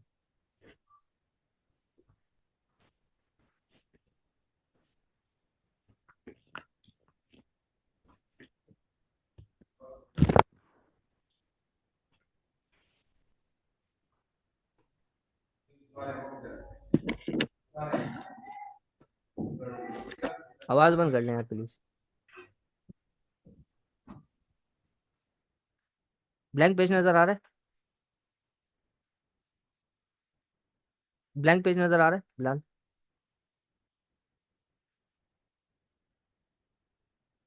चले अब सच से बात करते हैं, मेरे ख्याल में बिलाल से बहुत हो गई। अरसलान, आप आ सकते हो, आप आ जाएं अरसलान जी। अच्छा, बिलाल ही आना चाह रहे हैं तो ठीक है, जबरदस्त हो गया। बिलाल को हम बुला लेते हैं। जी बिलाल आ जाएं।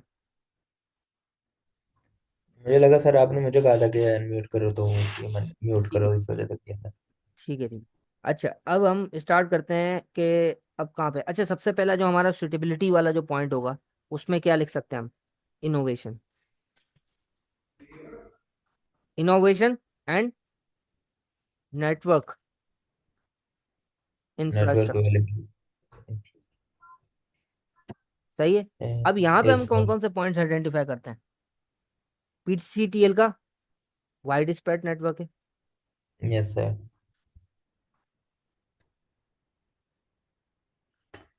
जबकि वर्सेस उसका क्या है? इनोवेटिव है। इनोवेशन है और technological advancement. Innovation that will ultimately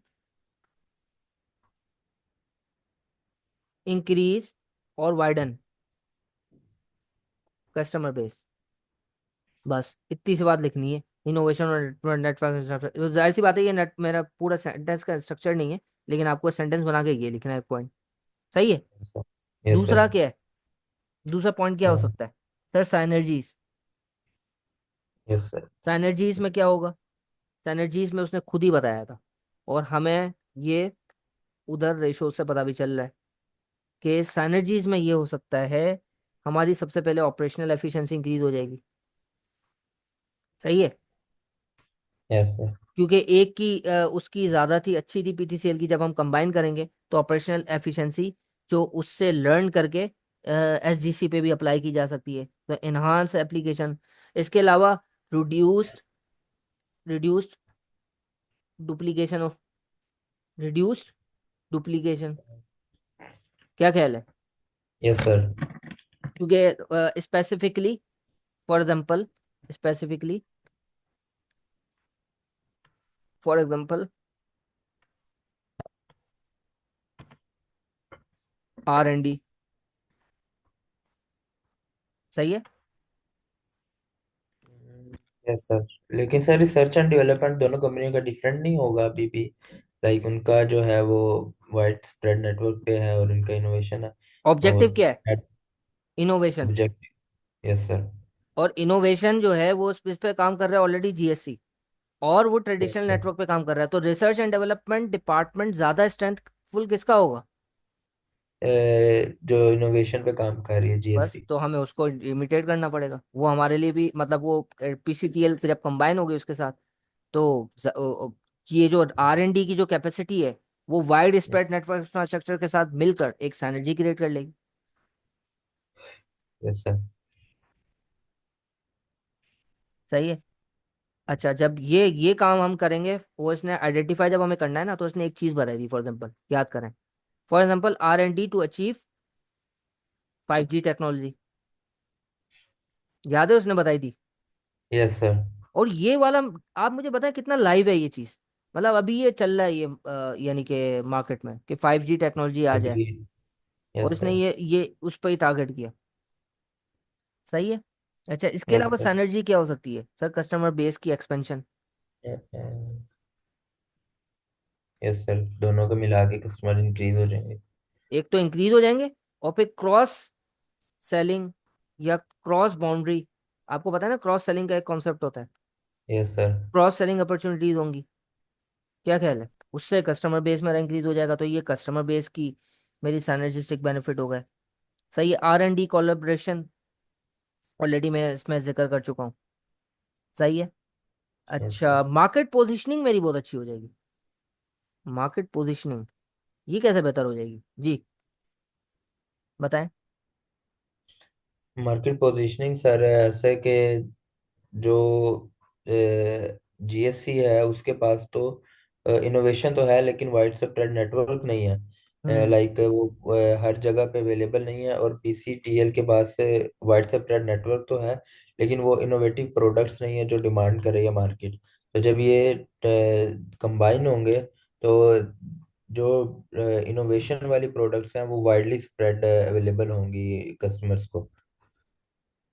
innovative technologies combined with wide spread network would enable the merged entity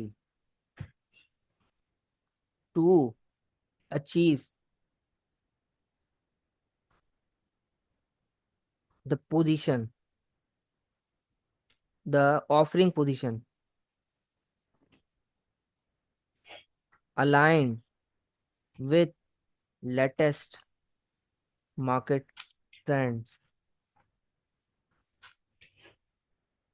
such as integrated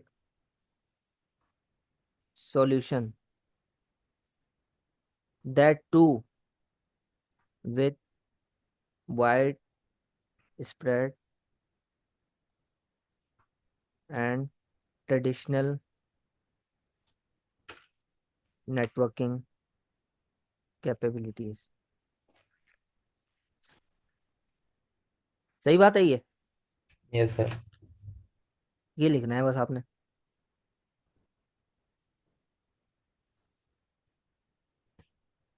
अब जरा कंक्लूजन पे आते हैं। कंक्लूजन क्या होगा? सर ये सिर्फ इसकी हम लिख रहे हैं कंक्लूजन? नहीं, ये अब हम टोटल ओवरऑल लिख रहे हैं। हमने बात कर ली ओवरऑल। सिनर्जीज पर, यानी कि फिजिबिलिटी पे बात कर ली हमने, स्ट्रेटेजिक लॉजिक पे बात कर ली। स्ट्रेटेजिक लॉजिक जो है, सॉरी, ये जो है ना ऊपर आएगा, यानी कि ये स्ट्रेटेजिक लॉजिक है। मार्केट पोजीशनिंग, ये स्ट्रेटेजिक लॉजिक है, ये सिनर्जीज है के पॉइंट्स हैं। और फाइनेंशियल, जब आप नंबर करेंगे शेयर टू शेयर एक्सचेंज, तो वहाँ पे आप फाइनेंशियल के ऊपर भी बात कर लेंगे। और वो आपको बस ये इतना सा बात बताना है कि कंबाइन वैल्यू है ना, वो ज़्यादा आ रही होगी। तो आप बता देंगे कि कंबाइन वैल्यू इसलिए ज़्यादा आ रही है कि इट इज़ एक्सपेक्टेड कि हमारी डिमांड इंक्रीज होगी। और कंबाइन वैल्यू जो है ना, ऑपरेशनल एफिशिएंसी जो कि हमने ऑलरेडी डिस्कस किया, और सिनर्जिस्टिक बेनिफिट्स की वजह से कंबाइन वैल्यू ज़्यादा आ रही ओके। इसमें हम हेडिंग बना के नहीं लिखेंगे सर के अगर बेहतर हो जाए इस तरह के है। हाँ, ये मैंने एक्सेप्टेबिलिटी? ये तो बड़ा रफ सा मैंने आपके सामने सिर्फ थॉट जनरेट की है। यहाँ पे जैसे अब ये हेडिंग हो सकती है ना इसकी, ये हो सकती है आपकी स्ट्रेटेजिक लॉजिक, जो मैं बता भी रहा हूँ। स्ट्रेटेजिक लॉजिक होगी ये, यानी कि इसमें ये 2 पॉइंट्स हो गए हमारे। Yes sir. सही है। ये 2 पॉइंट्स हो गए। ये आपकी हो गई साइनर्जीज। ये आप इसको फिजिबिलिटी में भी डाल सकते हैं, बल्कि फिजिबिलिटी है, या इसको आप स्लैश करके इस तरह हेडिंग बना सकते हैं, फाइनेंशियल कंसिडरेशंस। सही है। और फिर इसके बाद जो अगला आखिरी पॉइंट हमारा हो जाएगा एक्सेप्टेबिलिटी का, वो आप जो कंबाइंड वैल्यू है, जब आप शेयर फॉर शेयर एक्सचेंज की फेयरनेस की बात करेंगे वहां पे कवर कर लेंगे। यस। और आपको ये फेयर मेरे ख्याल में BFD जिन जिन ने पढ़ा है और थोड़ा बहुत तो देखा ही, तो वहां पे ही आपको आप बहुत आराम से कैलकुलेट कर सकते हैं कि प्री मर्जर और पोस्ट मर्जर वैल्यूएशन को बस कंपेयर करना है कि भाई वो कितना उसके लिए फेयर है, दोनों के लिए। क्या ख्याल है? Yes sir. ठीक है। और बस इसके बाद आपने कंक्लूजन, कंक्लूजन में आपने इसी को कंक्लूड करना है कि भाई हमारा जो पर्पस है वो इस्टेब्लिशिंग लार्जेस्ट टेलीकॉम कंपनी है, और जो कि that is likely to be achieve.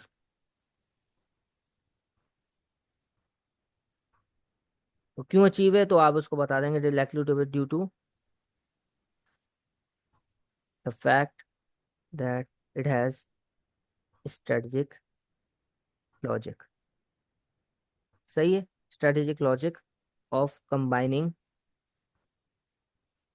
इनो, जो ऊपर हमने बात करी है, innovative techno innovative capabilities with established customer base or established network infrastructure, that will be offered by PCTA, while innovations will be offered by GSC। सही है।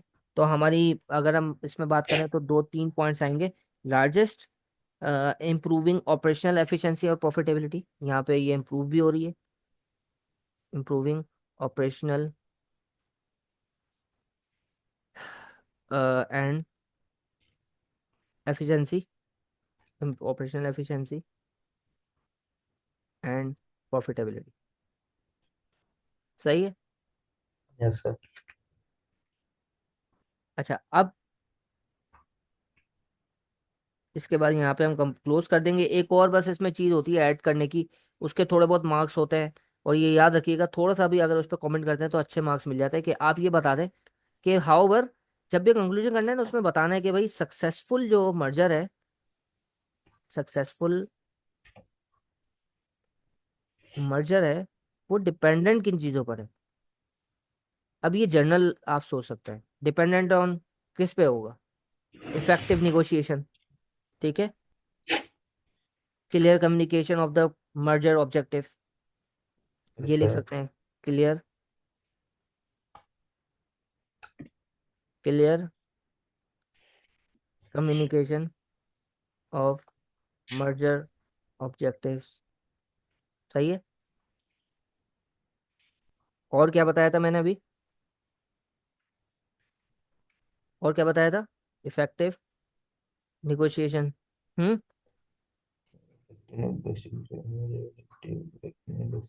Yes sir. और आखिर में ड्यू कॉम्प्रिहेंसिव, डिलिजेंस। कॉम्प्रिहेंसिव, हाँ due diligence भी लिख सकते हैं, लेकिन वो तो एक प्रोसीजर है ना। हम तो ये यस बता रहे सर। हैं कि किन चीज़ों पर डिपेंडेंट है, तो कॉम्प्रिहेंसिव हमारा इंटीग्रेशन प्लान होना चाहिए। अच्छा, ये जो ये वाली जो बात लिखी है ये खुद रिक्वायरमेंट से भी, मतलब मैं आपको ये सिखा, रिक्वायरमेंट भी है ये। रिक्वायरमेंट अगर आप नीचे जाकर देखें तो इंटीग्रेशन प्लान से ही मेरे ध्यान में ये आ गया कि भाई हाँ ये भी तो एक इंपॉर्टेंट चीज़ है, वहां से भी मैं लिख सकता हूँ। बाकी ये दो चीजें तो आपके जहन में आसानी से आ सकती है, बस आपके जहन में ये आना चाहिए कि था कि मुझे ये लिखना है कि सक्सेसफुल मर्जर किस पर डिपेंडेंट है। बाकी मेरे ख्याल में इतना मुश्किल नहीं था ये दो तीन पॉइंट लिखना। क्या ख्याल है आपका? जी सर। Yes sir. अच्छा, ये हमने रिक्वायरमेंट ए और सी कर लिया आज।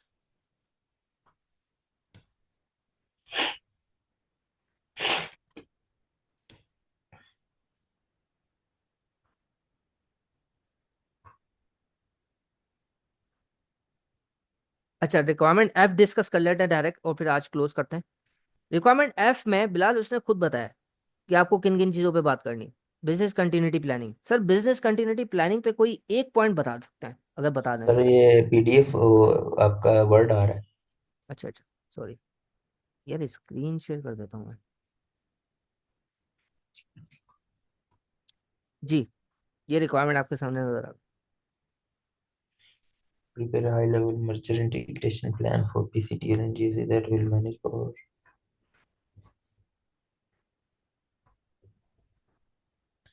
सर ये मैंने लिखा तो था लेकिन इतना अच्छा नहीं हुआ था ये वाला। कोई मसला मेरा नहीं है, जो भी समझ पॉइंट आया। ध्यान में आ रहा है भाई। सबसे पहली चीज बिजनेस कंटिन्यूटी में क्या पहला, है, यस पे है। ट्रांजिशन प्लान बनाना इसमें है। हमने business for continuity example, plan में हमने जो है वो ये लिखना है कि जो चेंज हम करेंगे इसके अंदर, लाइक आफ्टर मर्जर, तो हमने जो भी प्रॉब्लम्स आ रहे होंगे उनको साथ साथ मैनेज करना है। जो भी इन्वायरमेंटल चेंजेस आएंगी उन्हें जो है उसके साथ जो अपना प्लान है उसे अडोप्टिव बनाना है। और इसके अलावा जो लिखा था वो। अच्छा, कोई भी प्लान जब हम कोई भी मर्जर करते हैं तो उसमें सबसे पहली चीज क्या होती है सर? टास्क फोर्स होती है ना, कोई कोई टीम होती है। Yes sir. तो डेवलप यस करनी है सर। बस टीम या task force to manage these issues जो आपने बात करी। बस यस इसको इस सर। तरह मॉडिफाई करना था। इसके बाद बिजनेस कंटिन्यूटी में आता है कि हमें बिजनेस स्टेबिलिटी को, बिजनेस कंटिन्यूटी है ना, उसका एक और वर्ड मैंने लिख दिया बिजनेस स्टेबिलिटी, कुछ भी नहीं किया। और बिजनेस स्टेबिलिटी को मुझे मेंटेन करने के लिए एक टीम बनानी है। ये दो यस सर। पॉइंट्स हैं बस।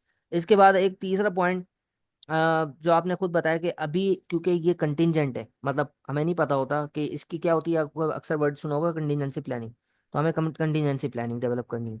ये तीन चीजें बस, ये दो तीन पॉइंट लिख दिया आपने बिजनेस इक्विटी में, खत्म। इसके बाद सिस्टम एंड डेटा इंटीग्रेशन की बात कर रहे हैं। सही है। तो सर क्या होता है सबसे पहले, अगर हम कोई भी चीज डेवलप करते हैं तो सबसे पहले क्या करते हैं? हम एग्जिस्टिंग आईटी इंफ्रास्ट्रक्चर को असेस करेंगे, इवेलुएट करेंगे। Yes sir. फिर गैप आइडेंटिफाई करेंगे। फिर उसके लिए प्लान बनाएंगे कि वो जो गैप आ रहा है मर्जर को अचीव करने के लिए, उसको उसके लिए प्लान बनाया जाएगा कि उसको किस तरह इम्प्लीमेंट करना है, किस तरह उसको अचीव करना है। उसके लिए प्लान बनाएंगे।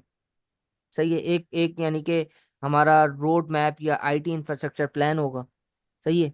इसके अलावा जब जहाँ जहाँ आईटी है सर, आपको पता है कि मर्जर होता है, आईटी जहाँ इन्वॉल्व होता है वहाँ साइबर सिक्योरिटी आ जाती है। तो आपको साइबर सिक्योरिटी एक प्लान बनाना है। सही है। ओके। सही है। एम्प्लॉय एंड एचआर इंटीग्रेशन में हमने जो है वो न्यू वो देखना है कि किन पोस्ट की जरूरत होगी, कॉमन पोस्ट में रिडंडेंसी प्लान बना लेना है। हाँ, इस तरह की इस तरह की चीज़ है। चीजें। यस अच्छा, सर। अब लीगल एंड कंप्लायंस, इसमें अगेन बिजनेस एक्यूमेन, और जो हम जनरली चीजें देखते रहते हैं, हमें पता है एक चीज, एक पॉइंट जो बड़ा स्पेसिफिक है, जो आपने लिखा भी नहीं होगा, लेकिन अभी मैं बताऊंगा तो आपको याद आ जाएगा और वो सबको पता होगा। सर वो जब मर्जर सर। होता है वो कॉम्पिटिटिव एक्ट आ जाता है। यस तो सर, जो, कंपटीशन एक्ट लिखा था सर। हाँ, जबरदस्त। तो कंपटीशन एक्ट के ऊपर हमें बात करनी है कि भाई कंपटीशन एक्ट की असेसमेंट हमें करनी है, या एक्ट नहीं लिखेंगे हम इधर, सिर्फ ये लिखेंगे, हमें कुछ आइडेंटिफाई नहीं करना, हमें कॉम्पिटिटिव रेगुलेशंस को असेस करना है। सही है। इसके अलावा सर एक बहुत ही जो स्टार्टिंग पॉइंट होता है, कंडक्ट रेगुलेटरी इम्पैक्ट असेसमेंट होगा।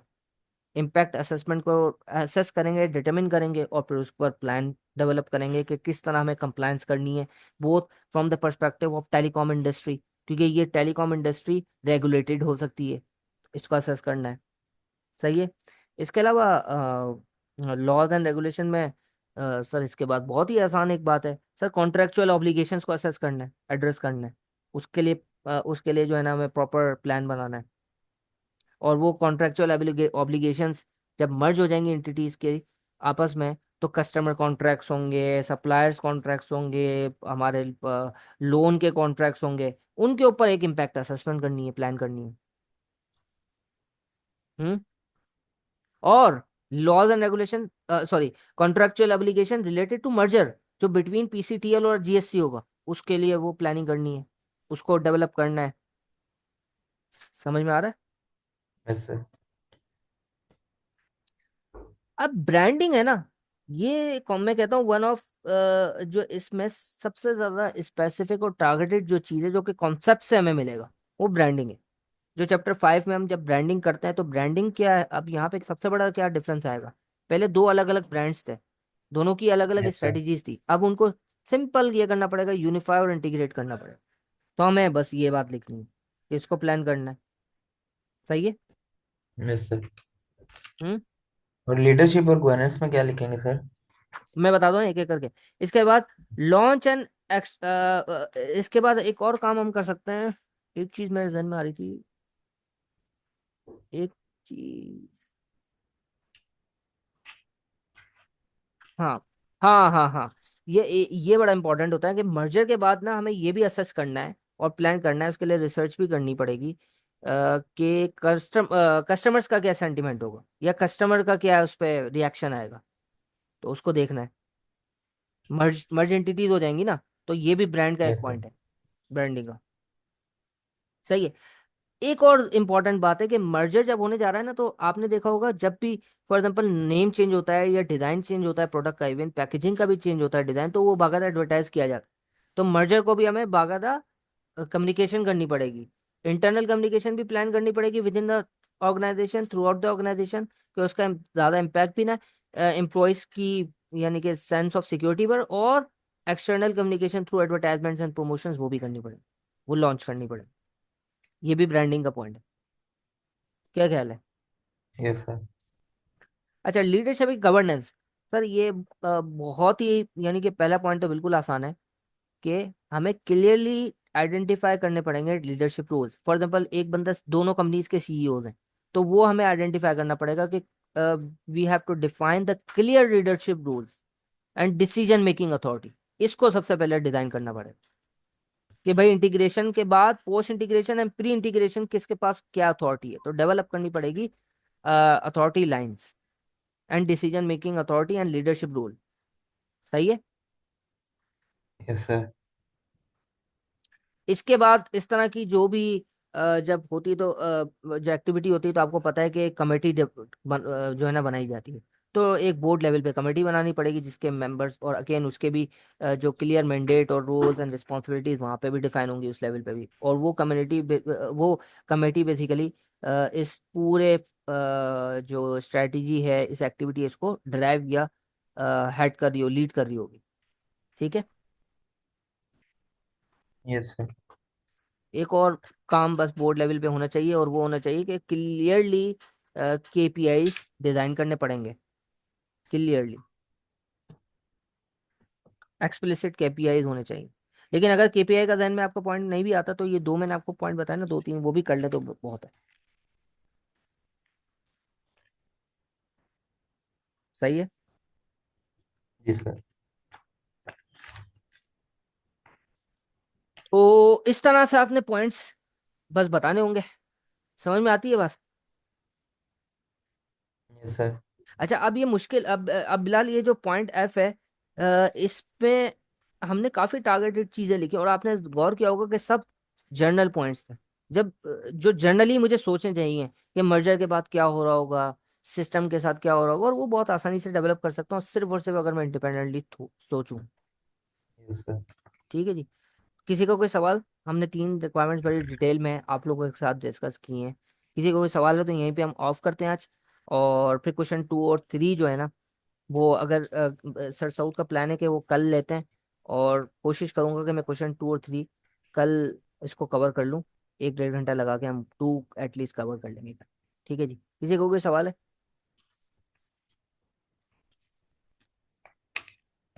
जी बिलाल, आपका खास तौर पे कोई क्वेश्चन है? आपके साथ पूरा सॉल्व किया तो आपको ओवरऑल कहाँ पे लैकिंग नजर आई आपने एग्जाम में, क्योंकि ये बाकी लोगों के लिए भी एक अच्छा हो जाएगा एनालिसिस जी।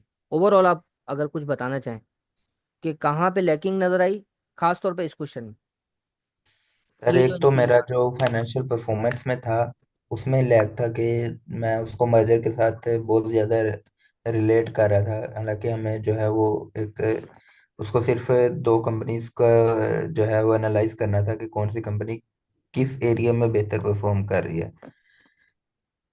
सही है।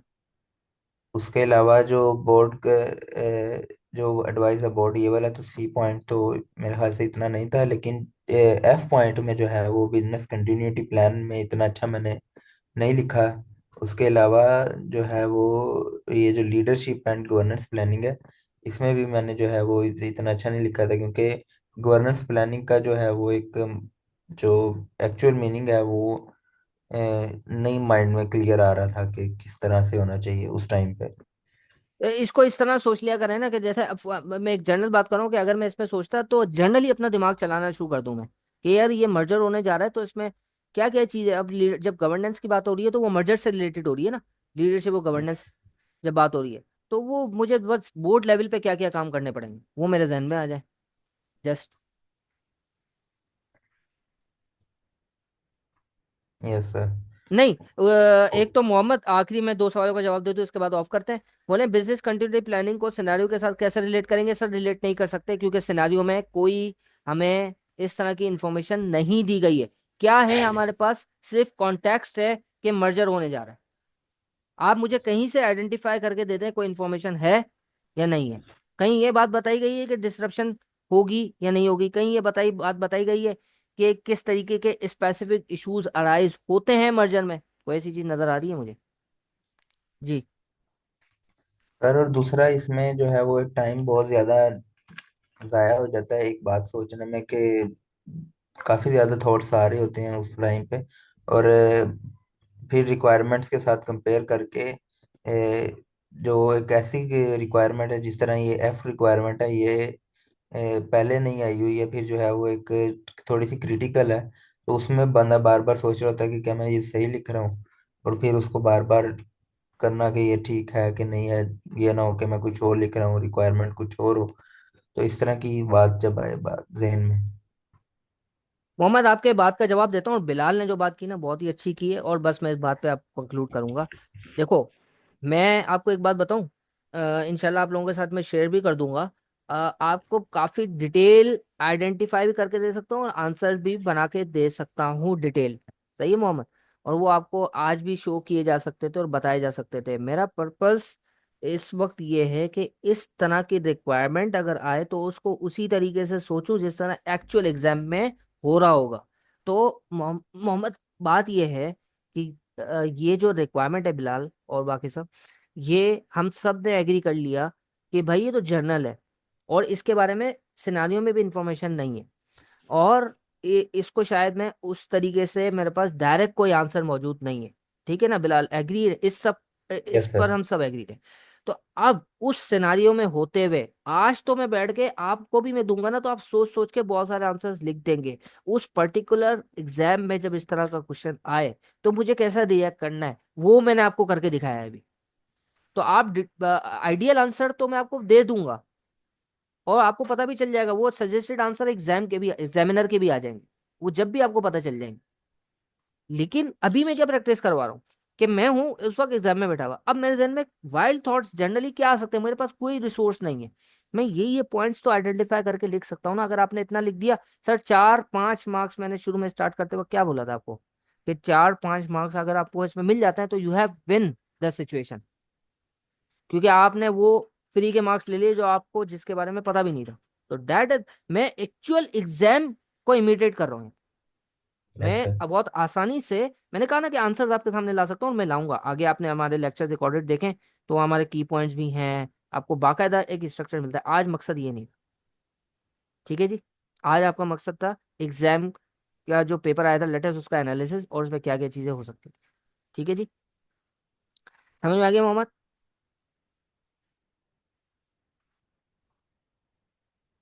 ठीक है सर, इंशाल्लाह मिलते हैं कल। और आपको अगर अनाउंस कर दी जाएगी, और लाइव जरूर अटेंड करें, ये आपको इसका इम्पोर्टेंस आज लेक्चर लेने के बाद अंदाजा होगा। जी। सर अगर मेरा जो आपको रीजन मेरे मेन फेलियर का नजर आया हो तो बाकियों को भी ज्यादा हेल्प आउट हो जाएगी अगर सबके सामने भी बता दें तो। जो आपके, फिर देखो, अभी मैंने आपके क्वेश्चन का एनालिसिस नहीं किया है। जो आपने मुझे बात बताई उससे मुझे पता चला कि एक तो आपने, हमने 3 रिक्वायरमेंट की, उसमें रिक्वायरमेंट ए में आपने बताया कि मोस्टली मैंने पॉइंट्स कवर कर लिए थे जो थे, उसको इसी तरह मैंने किया था, बहुत अच्छे तरीके से आपने कर लिया होगा। और मैं दूसरा, आपने बस उसमें एक गलती क्या की कि आपने ओवरलैपिंग की रिक्वायरमेंट ए और सी की। तो उसकी वजह से मेन जो मुझे नजर आता है कि आपको फॉर एग्जाम्पल टोटल टाइम कितना अच्छा, इसमें टाइम कितना लगा था ए को करने में? सर एक को करने में जो है वो टाइम ज्यादा लगा था एक को, क्योंकि मैं इसका जो पहला वाला था उस पर बहुत ज्यादा टाइम ले गया था, और बाकी जो पॉइंट्स लिख रहा था उसमें इतने ज्यादा टाइम नहीं लिया था, लेकिन ओवरऑल ए में मैं शायद 5 एक मिनट ऊपर चला गया था। सही है। तो एक तो मुझे जो नजर आता है कि आपने एक तो ओवरलैपिंग कर ली जिसकी वजह से आपका टाइम ज्यादा लग गया, और जिसकी वजह से आपको मार्क्स जितने लेने चाहिए थे उतने आप नहीं ले पाए। दूसरा, मुझे रिक्वायरमेंट्स में नजर आया कि आपने इंडिपेंडेंटली, अब हम क्योंकि कोशिश ये कर रहे होते हैं कि जो हमने पढ़ा है किसी तरीके से जहन में जो याद किया हुआ है बस वो आ जाए, तो आपने सोचा ही नहीं, इंडिपेंडेंटली उसको किया ही नहीं, हालांकि उसमें आप आसानी से मार्क्स कैरी कर सकते थे। वो आपने बिल्कुल भी नहीं ले सके होंगे उसमें। तो मुझे तो ये ए और इन 3 रिक्वायरमेंट में ये नजर आता है। जी सर। ठीक है जी? क्योंकि सर मेरा सिर्फ यही रहता है एक पेपर, और ये मेरी थर्ड अटेम्प्ट है अब जो देने जा रहा हूँ। तो बहुत सारे लोगों का यही इशू है और जी। इंशाल्लाह इस इश्यू को रिजॉल्व करेंगे। लाइव और क्लास ये में थर्ड आने अटेम्प्ट का, अकेली ही है। मुझे ये मैं बताएं, उनको कह। लाइव सेशन में आने का आपको इस वक्त क्या एक एडिशनल बेनिफिट नजर आया? उसमें सर जो है वो मिस्टेक्स से, जो अगर आप रिकॉर्डिंग ले रहे हैं तो ऐसे होता है कि आप शायद मोबाइल भी यूज़ कर रहे हैं, या फिर आप थोड़ा सा जो आपकी टेंशन है वो डाइवर्ट भी हो जाती है कुछ देर के लिए और एक पॉइंट निकल जाता है। लेकिन अगर आप इंटरेक्टिव हैं और साथ साथ बात कर रहे हैं, इंटरेक्शन हो रही है, तो उससे एक तो आपकी टेंशन बरकरार रहती है और आपकी जो मिस्टेक्स हैं वो हाईलाइट्स होती रहती हैं। तो आज भी मुझे काफ़ी चाहे लाइक आपको साथ बात करते हुए काफ़ी मिस्टेक्स मेरी जो मैंने की थी वो हाईलाइट हुई है मेरी, तो इस तरह शायद। अच्छा, अब मैं ये कहूंगा कि लाइव क्लास अब जब लें और उसके बाद बस क्लोज करते हैं। लाइव अब जब सेशन लें, जैसे आपने बताया को आपको मिस्टेक्स आइडेंटिफाई हुई, वो मिस्टेक्स वो भी उसी वक्त, क्योंकि आप सोच रहे हैं और आपको आपकी सोच में वो जो थॉट प्रोसेस में जो मिस्टेक है वो आइडेंटिफाई हुई, तो आप है ना मिस्टेक लॉग जरूर बना लें। आप इसको इस तरह कर सकते हैं कि विंटर 2023 उसमें एक शॉर्टकमिंग के पॉइंट्स लिख दे कि ये चीजें मैंने नहीं सोची थी, तो आपको ये काफी काम आएगा। ये इसलिए नहीं कि आप इसको दोबारा रेफर करेंगे, हो सकता है आप रेफर करें, हो सकता है ना भी करें, लेकिन अगर आपने लिख ली ना मिस्टेक्स तो वो याद रह जाती हैं। ठीक है जी। जी। ठीक है जी। Thank you so much. और यही हमारा तरीका रहेगा लाइफ में। अल्लाह हाफिज।